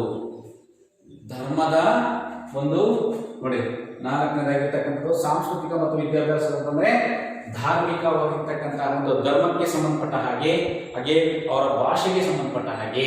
ಅಂದ್ರೆ ಉದಾಹರಣೆಗೆ, ಸಾಮಾನ್ಯವಾಗಿ ನಮ್ಮ ಭಾರತದಲ್ಲಿ ಅಲ್ಪಸಂಖ್ಯಾತರಂದ್ರೆ ಜೈನ, ಬೌದ್ಧ, ಕ್ರೈಸ್ತ ಅಥವಾ ಇಸ್ಲಾಂ ಧರ್ಮದವರು, ಪಾರಸ ಧರ್ಮದವರು ಇರ್ತಕ್ಕಂಥವ್ರು, ಇವರ ಒಂದು ಧರ್ಮದ ಆಚರಣೆ ವಿಚಾರಗಳಿಗೆ ಸಂಬಂಧಿಸಿದಂತೆ ಅಷ್ಟೇ ಅಲ್ಲದೆ ಅವರಿಗೆ ಭಾಷೆಗೆ ಸಂಬಂಧಪಟ್ಟ ಹಾಗೆ ಹಾಗೂ ಅವರ ಒಂದು ಹಿತಾಸಕ್ತಿಯನ್ನು ಕಾಪಾಡಿಕೊಳ್ಳುವಂಥ ವ್ಯವಸ್ಥೆಯನ್ನು ರಕ್ಷಿಸುವುದಕ್ಕಾಗಿಯೇ ಈ ಒಂದು ಸಾಂಸ್ಕೃತಿಕ ಮತ್ತು ವಿದ್ಯಾಭ್ಯಾಸದ ಹಕ್ಕನ್ನು ನಮಗೆ ನೀಡಿರ್ತಕ್ಕಂಥದ್ದು. ಆದ್ದರಿಂದ ಈ ಒಂದು ಅಲ್ಪಸಂಖ್ಯಾತರು ಸಂಸ್ಥೆಗಳು ರಾಜ್ಯದ ಧನ ಸಹಾಯ ಪಡೆದು ನಡೆಸುವ ವಿದ್ಯಾಸಂಸ್ಥೆಗಳು ಯಾರಿಗಾಗಲೇ ಪ್ರವೇಶ ನಿರಾಕರಿಸುವಂತಿಲ್ಲ. ನೋಡಿ, ಅರ್ಥ ಆಯ್ತಾ? ಅಲ್ಪಸಂಖ್ಯಾತರ ಸಂಸ್ಥೆಗಳು ಭಾರತದಿಂದ ಅಥವಾ ರಾಜ್ಯದಿಂದ ಧನ ಸಹಾಯನ, ಅಲ್ಪಸಂಖ್ಯಾತರು ಆಗಿರ್ಬೋದು, ಅವರು ಈಗ ಕ್ರಿಶ್ಚಿಯನ್ ಮಿಷನ್ ಶಾಲೆಗಳನ್ನು ಪ್ರಾರಂಭ ಮಾಡ್ತಾ ಇರ್ತಾರೆ. ಅದೇ ರೀತಿ ಮುಸ್ಲಿಮ್ಸ್ ಅಂತಕ್ಕಂಥವರು ಕುರಾನ್ ಶಾಲೆಗಳನ್ನು ಪ್ರಾರಂಭ ಮಾಡಿರ್ತಾರೆ, ಕುರಾನ್ ಭಾಷೆಗೆ ಸಂಬಂಧಪಟ್ಟ ಹಾಗೆ. ಜೈನ್ ಸ್ಕೂಲ್ಗಳನ್ನು ಮಾಡಿರ್ತಾರೆ. ಕ್ರೈಸ್ತರು ಮಾಡಿರ್ತಕ್ಕಂಥ ಒಂದು ಶಾಲೆಗಳು ಇರ್ತವೆ. ಅವರು ಭಾರತದಲ್ಲಿ ರಾಜ್ಯದಿಂದ ಧನ ಸಹಾಯವನ್ನು ಪಡೆದುಕೊಂಡ್ಬಿಟ್ಟು ಏನು ಮಾಡೋದು, ನಡೆಸೋ ವಿದ್ಯಾಸಂಸ್ಥೆಗಳು ಯಾರೇ ಆಗಲಿ ಅವರು ಪ್ರವೇಶವನ್ನು ನಿರಾಕರಿಸುವಂತಿಲ್ಲ. ಯಾರು ಬೇಕಾದರೂ ಸಹ ಆ ವಿದ್ಯಾಸಂಸ್ಥೆಯಲ್ಲಿ ವಿದ್ಯಾಭ್ಯಾಸವನ್ನು ಪಡೆಯತಕ್ಕಂಥದ್ದು ಅಥವಾ ಅದರಲ್ಲಿ ಕೆಲಸ ನಿರ್ವಹಿಸತಕ್ಕಂಥ ಒಂದು ವ್ಯವಸ್ಥೆಯನ್ನು ಮಾಡುವುದರ ಮೂಲಕ ಅವರ ಒಂದು ಭಾಷೆ, ಒಂದು ಧಾರ್ಮಿಕ, ಒಂದು ಹಿತಾಸಕ್ತಿಗಳನ್ನು ರಕ್ಷಿಸತಕ್ಕಂಥದಕ್ಕೆ ನಾವು ಸಾಂಸ್ಕೃತಿಕ ವಿದ್ಯಾಭ್ಯಾಸದ ಒಂದು ಹಕ್ಕು ಅಂತ ಹೇಳ್ಬಿಟ್ಟು ಕರಿತೀವಿ. ಈ ರೀತಿಯಾಗಿರ್ತಕ್ಕಂಥ ಒಂದು ವ್ಯವಸ್ಥೆಯನ್ನು ಭಾರತದ ಸಂವಿಧಾನ ಅಂತಕ್ಕಂಥದ್ದು ನಮಗೆ ನೀಡಿರ್ತಕ್ಕಂಥದ್ದನ್ನು ನಾವು ಕಾಣ್ತೀವಿ. ಈ ಒಂದು ವ್ಯವಸ್ಥೆ ಭಾರತದಲ್ಲಿ ನಾವು ಕಾಣ್ತಿರ್ತಕ್ಕಂಥದ್ದನ್ನು ನೋಡ್ಬೋದು. ಇಷ್ಟು ಇದಕ್ಕೆ ಸಂಬಂಧಪಟ್ಟ ಹಾಗೆ ಅದೇ ರೀತಿಯಾಗಿರ್ತಕ್ಕಂತಹ ನಾವು ಕೊನೆಯದಾಗಿರ್ತಕ್ಕಂತಹ 6ನೇದಾಗಿರ್ತಕ್ಕಂಥದ್ದು ಯಾವುದು? ಸಂವಿಧಾನ ಪರಿಹಾರಬದ್ಧ ಹಕ್ಕು. ಸಂವಿಧಾನ ಪರಿಹಾರದ ಹಕ್ಕು. ಸಾಮಾನ್ಯವಾಗಿ ಎಲ್ಲ ಒಂದು ಏನು ಸಮಾನತೆ ಹಕ್ಕು, ಸ್ವಾತಂತ್ರ್ಯದ ಹಕ್ಕು, ಶೋಷಣೆ ವಿರುದ್ಧ ಹಕ್ಕು, ಆಮೇಲೆ ಧಾರ್ಮಿಕ ಸ್ವತಂತ್ರದ ಹಕ್ಕು, ಸಾಂಸ್ಕೃತಿಕ ವಿದ್ಯಾಭ್ಯಾಸದ ಹಕ್ಕು, ಈ 5 ಹಕ್ಕುಗಳಲ್ಲಿ ಸಂಬಂಧಿಸಿದಂತೆ ಏನಾದರೂ ಒಂದು ತೊಂದರೆ ಬಂದಂತಹ ಸಂದರ್ಭದಲ್ಲಿ ವಿಶೇಷವಾಗಿ ಈ ಒಂದು ಸಂವಿಧಾನದ ಪರಿಹಾರದ ಹಕ್ಕು ಅಂತಕ್ಕಂಥದ್ದು ತನ್ನದೇ ಆಗಿರ್ತಕ್ಕಂಥ ಪಾತ್ರವನ್ನ ವಿಧಿಸ್ತದೆ. ಇಲ್ಲಿ ಸಂವಿಧಾನದ 32ನೇ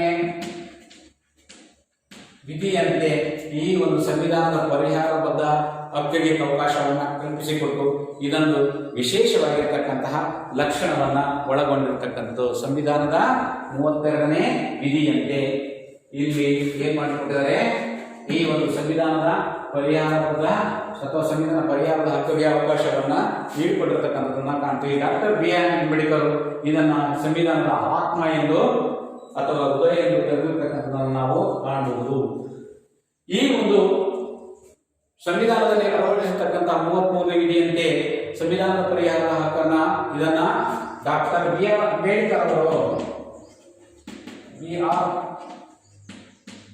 ಅಂಬೇಡ್ಕರ್ ಅವರು ಸಂವಿಧಾನದ ಆತ್ಮ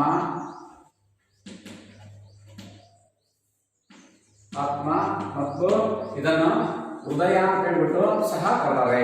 ಇದು ವಿಶೇಷವಾಗಿರ್ತಕ್ಕಂತಹ ಪ್ರಮುಖವಾಗಿರ್ತಕ್ಕಂತಹ ಲಕ್ಷಣವಾಗಿರ್ತಕ್ಕಂಥದ್ದು.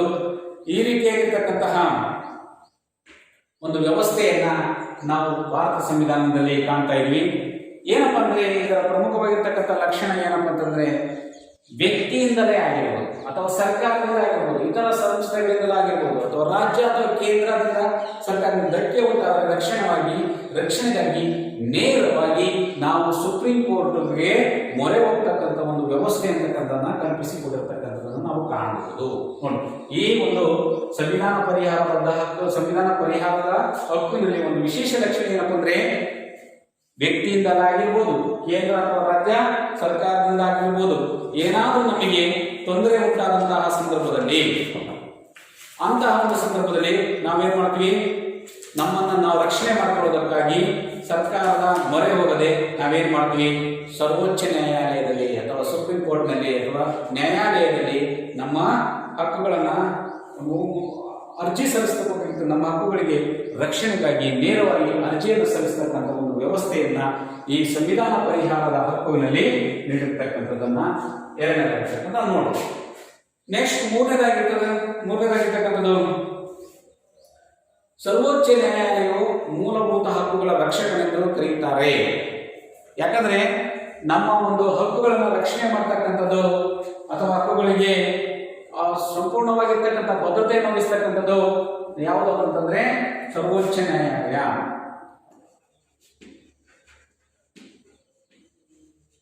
ಸರ್ವೋಚ್ಚ ನ್ಯಾಯಾಲಯವನ್ನ ಮೂಲಭೂತ ಹಕ್ಕುಗಳ ರಕ್ಷಕನೆಂದು ಕರೆಯಲಾಗಿದೆ. ನಮಗೇನಾದರೂ ಹಕ್ಕುಗಳಿಗೆ ತೊಂದರೆ ಉಂಟಾದ ಸಂದರ್ಭದಲ್ಲಿ ಹಕ್ಕುಗಳನ್ನ ರಕ್ಷಣೆ ಮಾಡಿಕೊಳ್ಳುವುದಕ್ಕಾಗಿ ಯಾರ ಮೊರೆ ಹೋಗಬಹುದು? ನ್ಯಾಯಾಲಯಗಳಲ್ಲಿ ಹೋಗಬಹುದು. ವಿಧಿ 226 ಅನ್ವಯ ಉಚ್ಚ ನ್ಯಾಯಾಲಯಗಳು ಕೂಡ ಹಕ್ಕುಗಳ ರಕ್ಷಣೆಗಾಗಿ ಕೆಳಕಂಡ ರಿಟ್ಗಳನ್ನು ಹೊರಡಿಸುವ ಅಧಿಕಾರವನ್ನ ಹೊಂದಿದೆ. ವಿಧಿ 226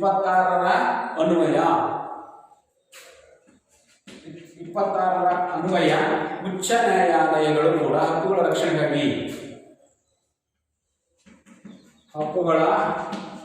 ರಕ್ಷಣೆಗಾಗಿ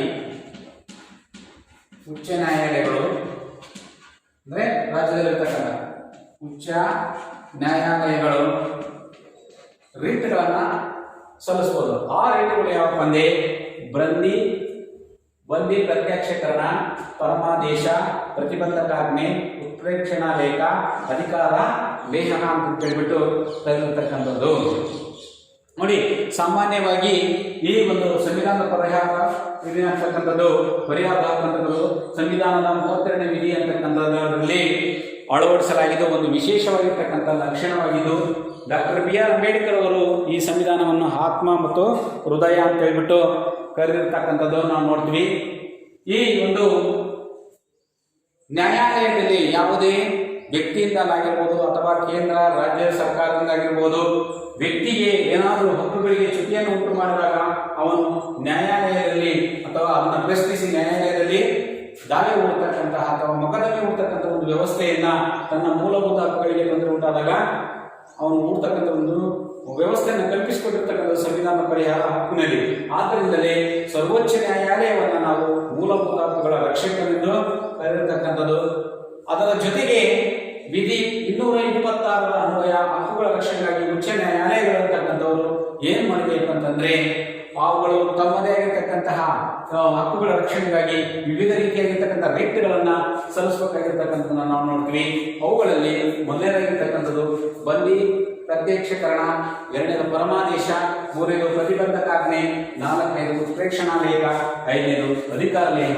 ಈ ಒಂದು ರಿಟ್ಗಳನ್ನು ಸಲ್ಲಿಸುವುದರ ಮೂಲಕ ವ್ಯಕ್ತಿಯ ಒಂದು ಹಕ್ಕುಗಳನ್ನ ಸಂರಕ್ಷಣೆ ಮಾಡುವುದರ ಮೂಲಕ ಅಥವಾ ವ್ಯಕ್ತಿಯ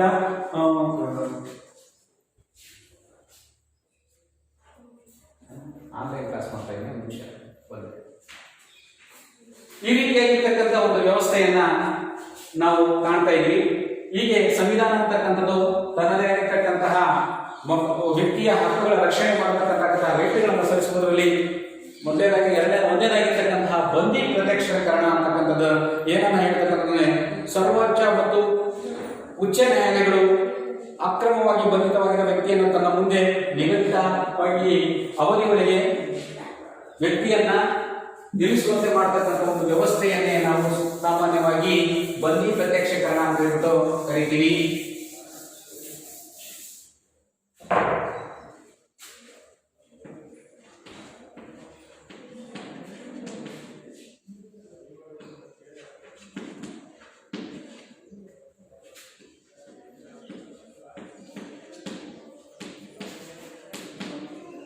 ಬಂದಿ ಪ್ರತ್ಯಕ್ಷೀಕರಣ ಅಂತಂದ್ರೆ ಸಾಮಾನ್ಯವಾಗಿ ಏನನ್ನ ಕರಿತೀವಿ ಅಂತಂದ್ರೆ ಸರ್ವೋಚ್ಚ ಉಚ್ಚ ನ್ಯಾಯಾಲಯಗಳು ಅಕ್ರಮವಾಗಿ ಬಂಧಿತವಾಗಿರ್ತಕ್ಕಂಥ ವ್ಯಕ್ತಿಯನ್ನು ತನ್ನ ಮುಂದೆ ನಿಗದಿತ ಅವಧಿಯೊಳಗೆ ಹಾಜರುಪಡಿಸುವಂತೆ ನೀಡುವ ಆಜ್ಞೆಯೇ ಒಂದು. ಯಾವ ವ್ಯಕ್ತಿಯು ಉಚ್ಚ ನ್ಯಾಯಾಲಯ ಮತ್ತು ಸರ್ವೋಚ್ಚ ನ್ಯಾಯಾಲಯಗಳಂತಕ್ಕಂಥವು ಬಂಧಿತನಾಗಿರ್ತಕ್ಕಂಥ ವ್ಯಕ್ತಿಯನ್ನ ನಿಗದಿತ ಅವಧಿಯೊಳಗೆ ಆ ವ್ಯಕ್ತಿಯನ್ನು ಸಹ ತನ್ನ ಮುಂದೆ ಹಾಜರುಪಡಿಸುವಂತೆ ಮಾಡತಕ್ಕಂಥ ಒಂದು ವ್ಯವಸ್ಥೆಯನ್ನ ಸಾಮಾನ್ಯವಾಗಿ ಏನಂತ ಕರಿತೀವಿ, ಬಂದಿ ಪ್ರತ್ಯಕ್ಷೀಕರಣ ಅಂತ ಹೇಳ್ಬಿಟ್ಟು ಕರಿತೀವಿ.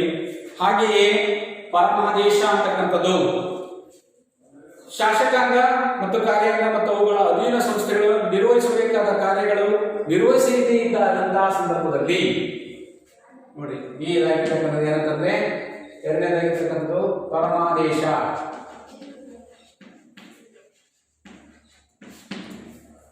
ಬಂದಿ ಪ್ರತ್ಯಕ್ಷೀಕರಣೆ ಯಾವುದೇ ವ್ಯಕ್ತಿ ಸರ್ವೋಚ್ಚ ನ್ಯಾಯಾಲಯ ಉಚ್ಚ ನ್ಯಾಯಾಲಯಗಳು ಬಂಧಿಸಿದ ವ್ಯಕ್ತಿಯನ್ನ ನಿಗದಿತ ಅವಧಿಯೊಳಗೆ ಹಾಜರುಪಡಿಸುವಂತ ನೀಡುವ ಒಂದು ಆಜ್ಞೆಯನ್ನೇ ಬಂದಿ ಪ್ರತ್ಯಕ್ಷೀಕರಣ ಅಂತ ಕರೀತಾರೆ. ಪರಮಾದೇಶ ಅಂತಂದ್ರೆ ಶಾಸಕಾಂಗ ಮತ್ತು ಕಾರ್ಯಾಂಗಗಳು ಅಥವಾ ಅವುಗಳ ಅಧೀನ ಸಂಸ್ಥೆಗಳು ನಿರ್ವಹಿಸಬೇಕಾಗಿರ್ತಕ್ಕಂತಹ ಕಾರ್ಯಗಳನ್ನ ನಿರ್ವಹಿಸದೇ ಇದ್ದಾಗ ಅವುಗಳನ್ನು ಸರಿಯಾದ ರೀತಿಯಲ್ಲಿ ಕಾರ್ಯನಿರ್ವಹಿಸುವಂತೆ ಸರ್ವೋಚ್ಚ ನ್ಯಾಯಾಲಯ ಅಥವಾ ಉಚ್ಚ ನ್ಯಾಯಾಲಯಗಳು ನೀಡುವ ಒಂದು ಪರಮಾದೇಶವನ್ನೇ ಏನಂತ ಕರಿತೀವಿ, ಪರಮಾದೇಶ. ಅಂದ್ರೆ ಸರ್ಕಾರಗಳಾಗಿರ್ತಕ್ಕಂತಹ ಕಾರ್ಯಾಂಗ ಮತ್ತು ಶಾಸಕಾಂಗ ಅಂತಕ್ಕಂಥದ್ದು ತಮ್ಮ ಕಾರ್ಯಗಳನ್ನ ನಿರ್ವಹಿಸುವುದರಲ್ಲಿ ತಡವಾದಂತಹ ಸಂದರ್ಭ ಅಥವಾ ಕಾರ್ಯನಿರ್ವಹಿಸುವುದರಲ್ಲಿ ಬಲಹೀನವಾದಂತಹ ಸಂದರ್ಭದಲ್ಲಿ ಅವುಗಳಿಗೆ ನೀಡತಕ್ಕಂಥ ಒಂದು ಆದೇಶವನ್ನೇ ನಾವೇನಂತ ಕರಿತೀವಿ, ಪರಮಾದೇಶ ಅಂತ ಹೇಳ್ಬಿಟ್ಟು ಕರಿತೀವಿ. ಈ ವ್ಯಕ್ತಿಯನ್ನ ಮಾಡ್ತಕ್ಕಂಥ ಕೆಲಸ ಈ ಆಜ್ಞೆಯನ್ನು ಖಾಸಗಿ ವ್ಯಕ್ತಿಗಳು ರಾಜ್ಯಪಾಲರು ರಾಷ್ಟ್ರಪತಿಗಳ ವಿರುದ್ಧ ಹೊರಡಿಸುವಂತೆ ಬರುವುದಿಲ್ಲ. ಯಾವುದೇ ಖಾಸಗಿ ವ್ಯಕ್ತಿಗಳಂತಕ್ಕಂಥವರು ರಾಷ್ಟ್ರದ ಒಂದು ಅತ್ಯುನ್ನತ ಹುದ್ದೆಯನ್ನು ಪಡೆಯತಕ್ಕಂತಹ ರಾಷ್ಟ್ರಪತಿಗಳಿಗೆ ಮತ್ತು ರಾಜ್ಯಪಾಲರಿಗೆ ಹೊರಡಿಸುವಂತಹ ಒಂದು ಅವಕಾಶತೆ ಇರುವುದಿಲ್ಲ. ಈ ರೀತಿಯಾಗಿರ್ತಕ್ಕಂಥ ಒಂದು ವ್ಯವಸ್ಥೆಯನ್ನ ನಮ್ಮ ಭಾರತ ಸರ್ಕಾರದಲ್ಲಿ ಮಾಡಿಕೊಡಿರ್ತಕ್ಕಂಥದ್ದು. ಮೂರನೇದಾಗಿರ್ತಕ್ಕಂಥದ್ದು ಪ್ರತಿಬಂಧಕಾಜ್ಞೆ.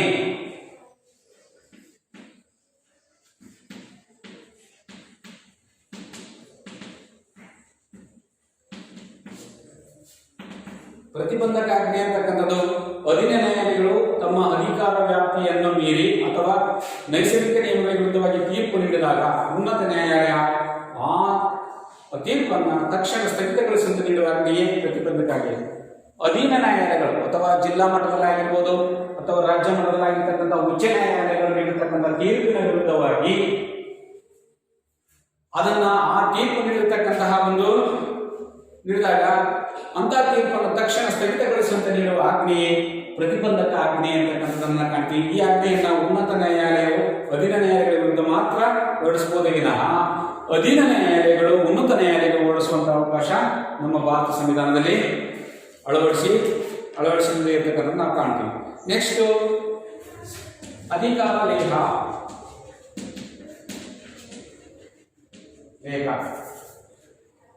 ಏನು ಅಧಿಕಾರ ಲೇಖ ಅಂತಂದ್ರೆ ಸರಿಯಾದ ವ್ಯಕ್ತಿ ಸರಿಯಾದ ಸಾರ್ವಜನಿಕ ಸ್ಥಾನವನ್ನು ಹೊಂದುವಂತೆ ಉನ್ನತ ನ್ಯಾಯಾಲಯ ನೀಡುವ ಆಜ್ಞೆಯೇ ಸರಿಯಾದ ವ್ಯಕ್ತಿ ಸರಿಯಾದ ಸಾರ್ವಜನಿಕ ಸ್ಥಾನವನ್ನು ಹೊಂದುವಂತೆ ಉನ್ನತ ನ್ಯಾಯಾಲಯ ನೀಡುವ ಆಜ್ಞೆಯೇ ಅಧಿಕಾರ ಲೇಖವಾಗಿರ್ತಕ್ಕಂಥ. ಅಕ್ರಮವಾಗಿ ಸಾರ್ವಜನಿಕ ಸ್ಥಾನಮಾನಗಳನ್ನು ಹೊಂದುವ ವಿರುದ್ಧ ಉನ್ನತ ನ್ಯಾಯಾಲಯ ನೀಡುವ ಆಜ್ಞೆಯನ್ನ ಏನಂತ ಕರಿತೀವಿ? ಇದು ಏನಂತ ಕರಿತೀವಿ? ಅಧಿಕಾರ ಲೇಖ ಅಂತ ಹೇಳ್ತಾರೆ. ಸಾಮಾಜಿಕವಾಗಿ ನಷ್ಟವಾಗಿರುವ ಹಕ್ಕುಗಳ ರಕ್ಷಣೆಗಾಗಿ ಅಥವಾ ಸಾರ್ವಜನಿಕ ರಕ್ಷಿಸುವುದಕ್ಕಾಗಿ ಈ ರೀತಿಯಾಗಿರ್ತಕ್ಕಂಥ ಮೊಕದ್ದಮೆಗಳನ್ನು ಕೂಡಿಸ್ತಕ್ಕಂಥ ಒಂದು ವ್ಯವಸ್ಥೆಯನ್ನ ನಾವು ನೋಡ್ತೇವೆ. ಅಷ್ಟೇ ಅಲ್ಲದೆ ಜೀವನಾವಶ್ಯಕವನ್ನು ಪಡೆಯುವುದಕ್ಕಾಗಿ ಹಕ್ಕುಗಳನ್ನ ಪರಿಸರ ಮಾಲಿನ್ಯದಿಂದ ಜೀವ ರಕ್ಷಣೆ ಮಾಡತಕ್ಕ ಗೌರವಯುತವಾಗಿರ್ತಕ್ಕಂಥ ಜೀವನವನ್ನು ಮಾಡುವುದಕ್ಕಾಗಿ ಮತ್ತು ಸಂಘ ಸಂಸ್ಥೆಗಳನ್ನು ಸ್ಥಾಪನೆ ಮಾಡಿಕೊಳ್ಳುವುದಕ್ಕಾಗಿ ಇತ್ತೀಚೆಗೆ ಮಾಧ್ಯಮಗಳ ಮೂಲಕ ತಮ್ಮ ನ್ಯಾಯಾಲಯಗಳು ಸ್ವಯಂಪ್ರೇರಿತವಾಗಿ ಸಾರ್ವಜನಿಕರ ಹಿತಾಸಕ್ತಿ ಮೊಕದ್ದಮೆಗಳ ಬಗ್ಗೆ ನೀಡತಕ್ಕಂಥ ಒಂದು ಆದೇಶಗಳು. ಈ ರೀತಿ ಎಲ್ಲ ಆದೇಶಗಳ ಅನುಗುಣವಾಗಿ ಭಾರತ ಸರ್ಕಾರ ಅಂತಕ್ಕಂಥದ್ದು, ಭಾರತ ಸಂವಿಧಾನ ಅಂತಕ್ಕಂಥದ್ದು ಪ್ರಜೆಗಳಿಗೆ ನೀಡಿರತಕ್ಕಂತಹ ಒಂದು ಹಕ್ಕುಗಳು ಅಂತಕ್ಕಂಥವು ಸಾಮಾನ್ಯವಾಗಿ ನಾವು ಕಾಣ್ತೀವಿ. ಅವುಗಳಲ್ಲಿ ಸಂವಿಧಾನ ಅಂತಕ್ಕಂಥದ್ದು ಪರಿಹಾರ ನೀಡತಕ್ಕಂಥ ಹಕ್ಕು ಅಂತಕ್ಕಂಥ ವಿಶೇಷವಾಗಿರ್ತಕ್ಕಂಥದ್ದು ಮತ್ತು ತನ್ನದೇ ಆಗಿರ್ತಕ್ಕಂತಹ ಒಂದು ಸ್ಥಾನಮಾನ ಲಕ್ಷ್ಯವನ್ನು ಪಡ್ಕೊಂಡು 32ನೇ ವಿಧಿಯಂತೆ ಇದು ಸಂವಿಧಾನದ ಆತ್ಮ ಮತ್ತು ಹೃದಯ ಅಂತ ಹೇಳ್ಬಿಟ್ಟು ಡಾಕ್ಟರ್ ಬಿ.ಆರ್. ಅಂಬೇಡ್ಕರ್ ಅವರು ತಿಳಿಸಿರ್ತಕ್ಕಂಥದ್ದು. ಯಾವುದೇ ವ್ಯಕ್ತಿಗೆ ತನ್ನ ಹಕ್ಕುಗಳಿಗೆ ಚ್ಯುತಿ ಬಂದಂಥ ಸಂದರ್ಭದಲ್ಲಿ ನ್ಯಾಯಾಲಯದ ಮೊರೆ ಹೋಗಿ ತನ್ನ ಹಕ್ಕುಗಳನ್ನು ರಕ್ಷಣೆ ಮಾಡಿಕೊಳ್ತಕ್ಕಂಥ ಒಂದು ವ್ಯವಸ್ಥೆಯನ್ನೇ ಸಾಮಾನ್ಯವಾಗಿ ನಾವಿದರಲ್ಲಿ ಕಾಣ್ತೀವಿ. ಈ ರೀತಿಯಾಗಿರ್ತಕ್ಕಂಥ ಹಕ್ಕುಗಳನ್ನು ರಕ್ಷಣೆ ಮಾಡುವುದರಲ್ಲಿ ಪ್ರಮುಖ ಪಾತ್ರವಾಗಿರ್ತಕ್ಕಂಥ ಒಂದು ವ್ಯವಸ್ಥೆ ಇತ್ತಂದ್ರೆ ಒಂದು ಬಂದಿ ಪ್ರತ್ಯಕ್ಷೀಕರಣ, ಎರಡನೇದಾಗಿರ್ತಕ್ಕಂಥದ್ದು ಪರಮಾದೇಶ ಅಥವಾ ಪ್ರತಿಪಾದನಾಜ್ಞೆ, ಅಧಿಕಾರ ಲೇಖ ಅಂತ ಹೇಳ್ತಾರೆ. ಏನು ಬಂದಿ ಪ್ರತ್ಯಕ್ಷಣ ಅಂತಂತಂದ್ರೆ ಸಾಮಾನ್ಯವಾಗಿ ನಾವು ನೋಡ್ತಕ್ಕಂಥದ್ದು ಯಾವ ವ್ಯಕ್ತಿಯನ್ನ ಯಾವುದೇ ರೀತಿಯಾಗಿರ್ತಕ್ಕಂತಹ ಒಂದು ಸರ್ವೋಚ್ಚ ಮತ್ತು ಉಚ್ಚ ನ್ಯಾಯಾಲಯಗಳು ಅಕ್ರಮವಾಗಿ ಬಂಧಿತರಾಗಿರ್ತಕ್ಕಂಥ ವ್ಯಕ್ತಿಯನ್ನ ತನ್ನ ಮುಂದೆ ನಿಗದಿತ ಅವಧಿಯೊಳಗೆ ಹಾಜರುಪಡಿಸುವಂತೆ ನೀಡುವ ಒಂದು ಆಜ್ಞೆಯನ್ನ ಏನಂತ ಕರಿತೀವಿ? ನಾವು ಬಂದಿ ಪ್ರತ್ಯಕ್ಷೀಕರಣ ಅಂತ ಹೇಳ್ಬಿಟ್ಟು ಕರಿತೀವಿ. ಅದೇ ರೀತಿ ಪರಮಾದೇಶ ಅಂತಂದ್ರೆ ಸಾಮಾನ್ಯವಾಗಿ ಯಾವ ವ್ಯಕ್ತಿಗೆ ಶಾಸಕಾಂಗ ಕಾರ್ಯಾಂಗಗಳು ಅಂತಕ್ಕಂಥವು ತಮ್ಮ ಕಾರ್ಯಗಳನ್ನು ನಿರ್ವಹಿಸುವುದರಲ್ಲಿ ಅವು ಸ್ಥಗಿತಗೊಂಡಂತಹ ಸಂದರ್ಭದಲ್ಲಿ ಅಥವಾ ನಿಗದಿತವಾಗಿರ್ತಕ್ಕಂಥ ಸಮಯದೊಳಗೆ ಆ ಕೆಲಸವನ್ನ ಮಾಡದೇ ಇದ್ದಂತಹ ಸಂದರ್ಭದಲ್ಲಿ ಅವುಗಳನ್ನ ಸರಿಯಾದ ಸಮಯದಲ್ಲಿ ಕಾರ್ಯನಿರ್ವಹಿಸುವಂತೆ ಮಾಡುವ ಒಂದು ವ್ಯವಸ್ಥೆಯನ್ನೇ ನಾವೇನಂತ ಕರಿತೀವಿ? ಉಚ್ಚ ನ್ಯಾಯಾಲಯಗಳಿರುವ ಒಂದು ಆಜ್ಞೆಯನ್ನೇ ಪರಮಾದೇಶ. ಪ್ರತಿಬಂಧಕ ಆಜ್ಞೆ ಅಂತಕ್ಕಂಥದ್ದು ಅಧೀನ ನ್ಯಾಯಾಲಯಗಳು ತಮ್ಮ ಅಧಿಕಾರ ವ್ಯಾಪ್ತಿಯಲ್ಲಿ ಇನ್ನು ಮೀರಿ ಅಥವಾ ಒಂದು ವ್ಯಕ್ತಿಯ ಅಥವಾ ನೈಸರ್ಗಿಕ ನಿಯಮಗಳಿಗೆ ವಿರುದ್ಧವಾಗಿ ತೀರ್ಪನ್ನು ನೀಡಿದಾಗ ಉಚ್ಚ ನ್ಯಾಯಾಲಯ ಸರ್ವೋಚ್ಚ ನ್ಯಾಯಾಲಯಗಳು ಆ ಒಂದು ತೀರ್ಪಿನ ವಿರುದ್ಧವಾಗಿ ಅದನ್ನು ಸ್ಥಗಿತಗೊಳಿಸುವಂತೆ ಮಾಡುವ ಒಂದು ವ್ಯವಸ್ಥೆ ಇದೆ. ಪ್ರತಿಬಂಧಕ ಆಜ್ಞೆ ಅಥವಾ ಪ್ರತಿಬಂಧಕ ಆಜ್ಞೆ ಅಂತ ಹೇಳ್ಬಿಟ್ಟು ಕರಿತೀವಿ. ಈ ಆಜ್ಞೆಯನ್ನ ಕೇವಲ ಉನ್ನತ ನ್ಯಾಯಾಲಯಗಳು ಮಾತ್ರ ಅಧೀನ ನ್ಯಾಯಾಲಯಗಳಿಗೆ ನೀಡತಕ್ಕಂಥ ಒಂದು ವ್ಯವಸ್ಥೆ. ನೆಕ್ಸ್ಟ್, ಸರಿಯಾದ ವ್ಯಕ್ತಿ ಸರಿಯಾದ ಸಾರ್ವಜನಿಕ ಸ್ಥಾನವನ್ನು ಹೊಂದುವಂತೆ ಉನ್ನತ ನ್ಯಾಯಾಲಯಗಳು ನೀಡತಕ್ಕಂತಹ ಒಂದು ಆಜ್ಞೆ ಅಧೀನ ಅಧಿಕಾರ ಲೇಹ ಅಂತಕ್ಕಂಥದ್ದು ಆಗಿರ್ತಕ್ಕಂಥದ್ದು ನೋಡಿ. ಸಾಮಾಜಿಕವಾಗಿ ನಷ್ಟವಾಗಿರ್ತಕ್ಕಂತಹ ಒಂದು ಹಕ್ಕುಗಳ ರಕ್ಷಣೆಗಾಗಿ ಸಾರ್ವಜನಿಕ ಹಿತಾಸಕ್ತಿಯನ್ನು ರಕ್ಷಿಸುವುದಕ್ಕಾಗಿ ಹಲವಾರು ರೀತಿಯಾಗಿರ್ತಕ್ಕಂತಹ ಹಕ್ಕುಗಳನ್ನು ಇವುಗಳ ಜೊತೆಗೆ ನೀಡಿರ್ತಕ್ಕಂಥ ನಾವು ಕಾಣ್ತೀವಿ. ಒಂದೇನು ಶಾಸನೀಯ ಹಕ್ಕುಗಳಾಗಿರ್ಬೋದು, ಜೀವನಾಂಶ ಹಕ್ಕುಗಳಾಗಿರ್ಬೋದು, ಪರಿಸರ ಮಾಲಿನ್ಯದ ಹಕ್ಕುಗಳಾಗಿರ್ಬೋದು, ಸಂಘ ಮತ್ತು ಗೌರವಿತವಾಗಿರ್ತಕ್ಕಂತಹ ಜೀವನವನ್ನು ನಡೆಸುವುದಕ್ಕೆ ಈ ರೀತಿಯಾಗಿರ್ತಕ್ಕಂತಹ ಹಕ್ಕುಗಳನ್ನು ಸಹ ನಾವು ಕಾಣಬಹುದು. ಇಂತಹ ಒಂದು ವ್ಯವಸ್ಥೆಯನ್ನ ನಮ್ಮ ಸಂವಿಧಾನದಲ್ಲಿ ಅಳವಡಿಸಿಕೊಟ್ಟಿರ್ತಕ್ಕಂಥದ್ದನ್ನು ನಾವು ಕಾಣಬಹುದು. ಇಷ್ಟು ಇದಕ್ಕೆ ಸಂಬಂಧಿಸಿದಂತಹ ಹಕ್ಕುಗಳ ಬಗ್ಗೆ ನೋಡಿ. ಸಮಾನತೆ ಅಂತಕ್ಕಂಥದ್ದು ನಾವು ಯಾವ ರೀತಿ ಕಾನೂನು ಮುಂದೆ ನಾವೆಲ್ಲರೂ ಸಮಾನರು, ಕಾನೂನಲ್ಲಿ ಯಾರು ಶ್ರೇಷ್ಠನಲ್ಲ ಮತ್ತು ಕಾನೂನಿಗೆ ನಾವೆಲ್ಲರೂ ಬದ್ಧರಾಗಿರಬೇಕು. ಅಷ್ಟೇ ಅಲ್ಲದೆ ಯಾವುದೇ ಧರ್ಮ, ಲಿಂಗ, ಭಾಷೆಯನ್ನು ಸಹ ಒಂದು ಭೇದ ಭಾವ ಮಾಡದೆ ಕಾನೂನನ್ನು ಎಲ್ಲರೂ ಪಾಲಿಸಬೇಕಾಗಿರ್ತಕ್ಕಂತಹ ಒಂದು ಪ್ರಮುಖವಾಗಿರ್ತಕ್ಕಂತಹ ಒಂದು ಅಂಶವನ್ನ ನೀಡಿರ್ತಕ್ಕಂಥದ್ದು. ಅದೇ ರೀತಿ ಸಾರ್ವಜನಿಕ ಸ್ಥಳ, ಹೋಟೆಲು, ದೇವಾಲಯಗಳಲ್ಲಿ ಪ್ರವೇಶ ಮಾಡುವುದಕ್ಕಂಥ ಒಂದು ಸಮಾನತೆ ಹಕ್ಕನ್ನು ನೀಡಿರ್ತಕ್ಕಂಥದ್ದು ನಮ್ಮ ಸಂವಿಧಾನದಲ್ಲಿ ನಾವು ಕಾಣ್ತೀವಿ. ಎರಡನೇದಾಗಿರ್ತಕ್ಕಂಥದ್ದು ಸ್ವತಂತ್ರದ ಹಕ್ಕು, ಅಂದ್ರೆ ತನ್ನ ಅಭಿಪ್ರಾಯಗಳನ್ನ ವ್ಯಕ್ತಪಡಿಸ್ತಕ್ಕಂತಹ ಅಥವಾ ಮಾತನಾಡ್ತಕ್ಕಂಥ ಒಂದು ಸ್ವತಂತ್ರವನ್ನ ಇರ್ತಕ್ಕಂಥದ್ದು. ಅದೇ ರೀತಿ ಶಸ್ತ್ರರಹಿತವಾಗಿರ್ತಕ್ಕಂಥ ಶಾಂತಿಯುತ ಸಭೆಯನ್ನ ಮಾಡ್ತಕ್ಕಂಥದ್ದು, ಸಂಘ ಮತ್ತೆ ಸಂಘ ಸಂಸ್ಥೆಗಳನ್ನು ಸ್ಥಾಪಿಸುವುದು, ಭಾರತದಲ್ಲಿ ಯಾವುದೇ ಮೂಲೆಯಲ್ಲಿ ವಾಸ ಮಾಡ್ತಕ್ಕಂಥದ್ದು ಅಥವಾ ಸಂಚಾರ ಮಾಡ್ತಕ್ಕಂಥ ಒಂದು ಕೆಲಸವನ್ನು ಸಹ ಇದು ನಮ್ಮ ಭಾರತ ಸಂವಿಧಾನ ನೀಡಿರ್ತಕ್ಕಂತಹ ಒಂದು ಸ್ವತಂತ್ರ. ಏನಪ್ಪ ಅಂದ್ರೆ ನೀವು ಭಾರತದಲ್ಲಿ ಯಾವುದೇ ಮೂಲೆಯಲ್ಲಿ ವಾಸ ಮಾಡಬಹುದು ಅಥವಾ ಯಾವುದೇ ಮೂಲೆಯಿಂದಲೂ ಸಹ ಒಂದು ಮೂಲೆಯಿಂದ ಮತ್ತೊಂದು ಮೂಲೆಗೆ, ಜಮ್ಮು ಕಾಶ್ಮೀರದಿಂದ ಹಿಡಿದು ಕನ್ಯಾಕುಮಾರಿವರೆಗೂ, ಗುಜರಾತ್ನಿಂದ ಹಿಡಿದು ಬಾಂಗ್ಲಾದೇಶ, ಇದು ಭಾರತದ ಗಡಿಯಲ್ಲಿರ್ತಕ್ಕಂತಹ ಪೂರ್ವ ಭಾಗದಲ್ಲಿರ್ತಕ್ಕಂಥ ಪಶ್ಚಿಮ ಬಂಗಾಳದವರೆಗೂ ಸಹ ನೀವು ಪ್ರಯಾಣ ಬೆಳೆಸುವಂತಕ್ಕಂತಹ ಅಥವಾ ಹೋಗಿ ಅದನ್ನ ದೂರದಲ್ಲಿ ಸ್ಥಳವನ್ನು ತಲುಪತಕ್ಕಂತಹ ಒಂದು ಯಾವುದೇ ಒಂದು ರೀತಿಯಾಗಿರ್ತಕ್ಕಂತಹ ಒಂದು ನಿರ್ಬಂಧ ಅಂತಕ್ಕಂಥ ವಿಧಿಸದೆ ಅವಕಾಶವನ್ನು ಮಾಡಿಕೊಟ್ಟಿರ್ತಕ್ಕಂಥದ್ದು ನಮಗೆ ಸ್ವತಂತ್ರ ಹಕ್ಕುಗಳಲ್ಲಿ ಒಂದಾಗಿರ್ತಕ್ಕಂಥದ್ದು. ಅದೇ ರೀತಿ ನಾವು ಯಾವುದೇ ವ್ಯಕ್ತಿಯನ್ನ ಸ್ವಕಾರಣವಿಲ್ಲದೆ ಯಾವುದೇ ಕಾರಣವನ್ನು ನೀಡದೆ ಬಂಧಿಸುವುದಿಲ್ಲ ಮತ್ತು ಸುಖ ಸುಮ್ಮನೆ ಯಾವುದೇ ವ್ಯಕ್ತಿಯ ಜೀವವನ್ನ ತೆಗಿತಕ್ಕಂಥ ಅಧಿಕಾರವನ್ನ ಭಾರತ ಸರ್ಕಾರ ಅಂತಕ್ಕಂಥದ್ದು ನಮಗೆ ಒಂದು ಭಾರತ ಸಂವಿಧಾನದಲ್ಲಿ ಸ್ವತಂತ್ರ ಹಕ್ಕನ್ನು ನಮಗೆ ನೀಡಿರ್ತಕ್ಕಂಥದ್ದು. ಮೂರನೇದಾಗಿರ್ತಕ್ಕಂಥದ್ದು ಶೋಷಣೆ, ರಾಜ್ಯವಾಗಲಿ ಅಥವಾ ವ್ಯಕ್ತಿಯಾಗಲಿ ದುರ್ಬಲರನ್ನ, ಬಡವರನ್ನ, ಮಹಿಳೆಯರನ್ನ, ಮಕ್ಕಳರನ್ನ ನಾವು ಶೋಷಣೆ ಮಾಡುವಂತೆ ಇಲ್ಲ. ಅಷ್ಟೇ ಅಲ್ಲದೆ 14 ವರ್ಷದಲ್ಲಿರ್ತಕ್ಕಂತಹ ಒಂದು ಮಕ್ಕಳನ್ನ ಗಣಿ ಅಥವಾ ಕಾರ್ಖಾನೆ ಅಥವಾ ಬಲವಂತವಾಗಿ ದುಡಿಸಿಕೊಳ್ತಕ್ಕಂಥದ್ದನ್ನು ನಿಷೇಧ ಮಾಡಲಾಗಿದೆ. ಭಿಕ್ಷಾಟನೆ, ದೇವದಾಸ ಪದ್ಧತಿ, ಸತಿಪಾಚರಣೆ ಮತ್ತು ಬಲವಂತವಾಗಿ ದುಡಿಸಿಕೊಳ್ಳುವುದನ್ನು ಸಹ ವಿರೋಧ ಮಾಡಿರ್ತಕ್ಕಂಥದ್ದು ಸಾಮಾನ್ಯ ಶೋಷಣೆ. ನೆಕ್ಸ್ಟ್, ಧಾರ್ಮಿಕ ಸ್ವತಂತ್ರದ ಹಕ್ಕುಗಳಲ್ಲಿ ನಾವು ನೋಡಿದಾಗ ಯಾವುದೇ ಧರ್ಮವನ್ನ ರಾಷ್ಟ್ರ ಧರ್ಮವನ್ನಾಗಿ ಪರಿಗಣಿಸದೆ ತನ್ನ ವ್ಯಕ್ತಿ ತನ್ನ ಆತ್ಮತೃಪ್ತಿಗಾಗಿ ಯಾವ ಧರ್ಮವನ್ನು ಬೇಕಾದರೂ ಅಂತಕ್ಕಂಥ ಒಂದು ವ್ಯವಸ್ಥೆಯನ್ನ ಅವಕಾಶ ಮಾಡಿಕೊಟ್ಟಿರ್ತಕ್ಕಂಥದ್ದು. ಆಮೇಲೆ ಧಾರ್ಮಿಕ ಸಂಸ್ಥೆಗಳ ಒಂದು ನಿರ್ವಹಣೆಯಾಗಿ ತೆರೆದುಕೊಳ್ಬೇಕು ಎಂಬುದನ್ನ ಬಲವಂತ ಮಾಡುವಂತಿಲ್ಲ, ಒತ್ತಾಯಿಸುವಂತಿಲ್ಲ. ಧಾರ್ಮಿಕ ಸಂಸ್ಥೆಗಳನ್ನು ರಾಜಕೀಯ ಉದ್ದೇಶಗಳಿಗೆ ಬಳಸುವಂತಹ ಒಂದು ಅವಕಾಶವನ್ನು ಸಹ ನಮಗೆ ಭಾರತ ಸರ್ಕಾರದಲ್ಲಿ ನೀಡಿದೆ. ಅಷ್ಟೇ ಅಲ್ಲದೆ ಸಾಂಸ್ಕೃತಿಕ ಮತ್ತು ವಿದ್ಯಾಭ್ಯಾಸದ ಹಕ್ಕಂತಕ್ಕಂಥದ್ದನ್ನು ನೋಡಿದಾಗ ಧರ್ಮ, ಭಾಷೆ, ಅಲ್ಪಸಂಖ್ಯಾತರ ಹಿತಾಸಕ್ತಿಗಳನ್ನು ರಕ್ಷಿಸುವುದಕ್ಕಾಗಿ ಈ ಹಕ್ಕನ್ನು ಸಂವಿಧಾನದಲ್ಲಿ ಅಳವಡಿಸಲಾಗಿರ್ತಕ್ಕಂಥದ್ದು. ಅಲ್ಪಸಂಖ್ಯಾತರ ಸಂಸ್ಥೆಗಳು ಅಥವಾ ರಾಜ್ಯದ ಧನ ಸಹಾಯದಿಂದ ನೀಡತಕ್ಕಂತಹ ಒಂದು ಸಂಸ್ಥೆಗಳಿಗೆ ಯಾರೇ ಆಗಲಿ ಪ್ರವೇಶವನ್ನು ನಿರಾಕರಿಸುವಂತೆ ಇರುವುದಿಲ್ಲ. ನೆಕ್ಸ್ಟ್, ಕೊನೆಯದಾಗಿರ್ತಕ್ಕಂಥದ್ದು ಸಂವಿಧಾನದ ಪರಿಹಾರದ ಹಕ್ಕುಗಳಲ್ಲಿ ನಾವು ನೋಡಿದಾಗ ಸಂವಿಧಾನ ಪರಿಹಾರ ಹಕ್ಕು ಅಂತಕ್ಕಂಥದ್ದು ವಿಶೇಷವಾಗಿರ್ತಕ್ಕಂಥ ಲಕ್ಷಣ ಆಗಿದ್ದು ಇದು ಪ್ರಜೆಗಳ ಹಕ್ಕುಗಳನ್ನು ರಕ್ಷಣೆ ಮಾಡತಕ್ಕಂತಹ ಒಂದು ವ್ಯವಸ್ಥೆಯನ್ನು ಹೊಂದಿದ್ದು, ಈ ಒಂದು ವ್ಯವಸ್ಥೆಯಲ್ಲಿ ನಾವು ಒಂದು ಉಚ್ಚ ನ್ಯಾಯಾಲಯಗಳು ಮತ್ತು ಅಧೀನ ನ್ಯಾಯಾಲಯ, ಉಚ್ಚ ನ್ಯಾಯಾಲಯಗಳು ಮತ್ತು ಸರ್ವೋಚ್ಚ ನ್ಯಾಯಾಲಯಗಳು ಪ್ರಮುಖವಾಗಿರ್ತಕ್ಕಂಥ ಕೆಲಸವನ್ನು ನಿರ್ವಹಿಸುವ ಮೂಲಕ ಏನಾದರೂ ರಿಟ್ಗಳನ್ನು ಸಲ್ಲಿಸಬಹುದಾದರೆ ಬಂದಿ ಪ್ರತ್ಯಕ್ಷಕರಣ ಪರಮಾದೇಶ ಪ್ರತಿಭಟನೆ ಪ್ರತಿಭಾಂಧಕ ಆಜ್ಞೆ ಮತ್ತು ಅಧಿಕಾರ ಲೇಹವನ್ನು ಮಾಡುವುದರ ಮೂಲಕ ಪ್ರಮುಖ ಪಾತ್ರವನ್ನು ವಹಿಸಿ ಈ ಸಂವಿಧಾನದಲ್ಲಿ ನಮಗೆ ಭಾರತ ಸರ್ಕಾರ ನೀಡಿರತಕ್ಕಂತಹ ಹಕ್ಕುಗಳನ್ನು ಮುಂದುವರಿಸಿಕೊಂಡು ಹೋಗಲು ಅಥವಾ ಅವುಗಳನ್ನು ನಾವು ಅಳವಡಿಸಿಕೊಳ್ಳುವುದರಲ್ಲಿ ಪ್ರಮುಖವಾಗಿರ್ತಕ್ಕಂಥ ಪಾತ್ರವನ್ನು ವಹಿಸಿದೆ. ಇಷ್ಟು ಇದಕ್ಕೆ ಸಂಬಂಧಿಸಿದ ಕೆಲವು ಪ್ರಶ್ನೆಗಳನ್ನು ಕೊಡ್ತಾ ಇದ್ದೀನಿ ಮಕ್ಕಳ, ನೀವು ಅದ್ರ ಬಗ್ಗೆ ನೋಡಿದ್ರಿ. ಸಮಾನತೆ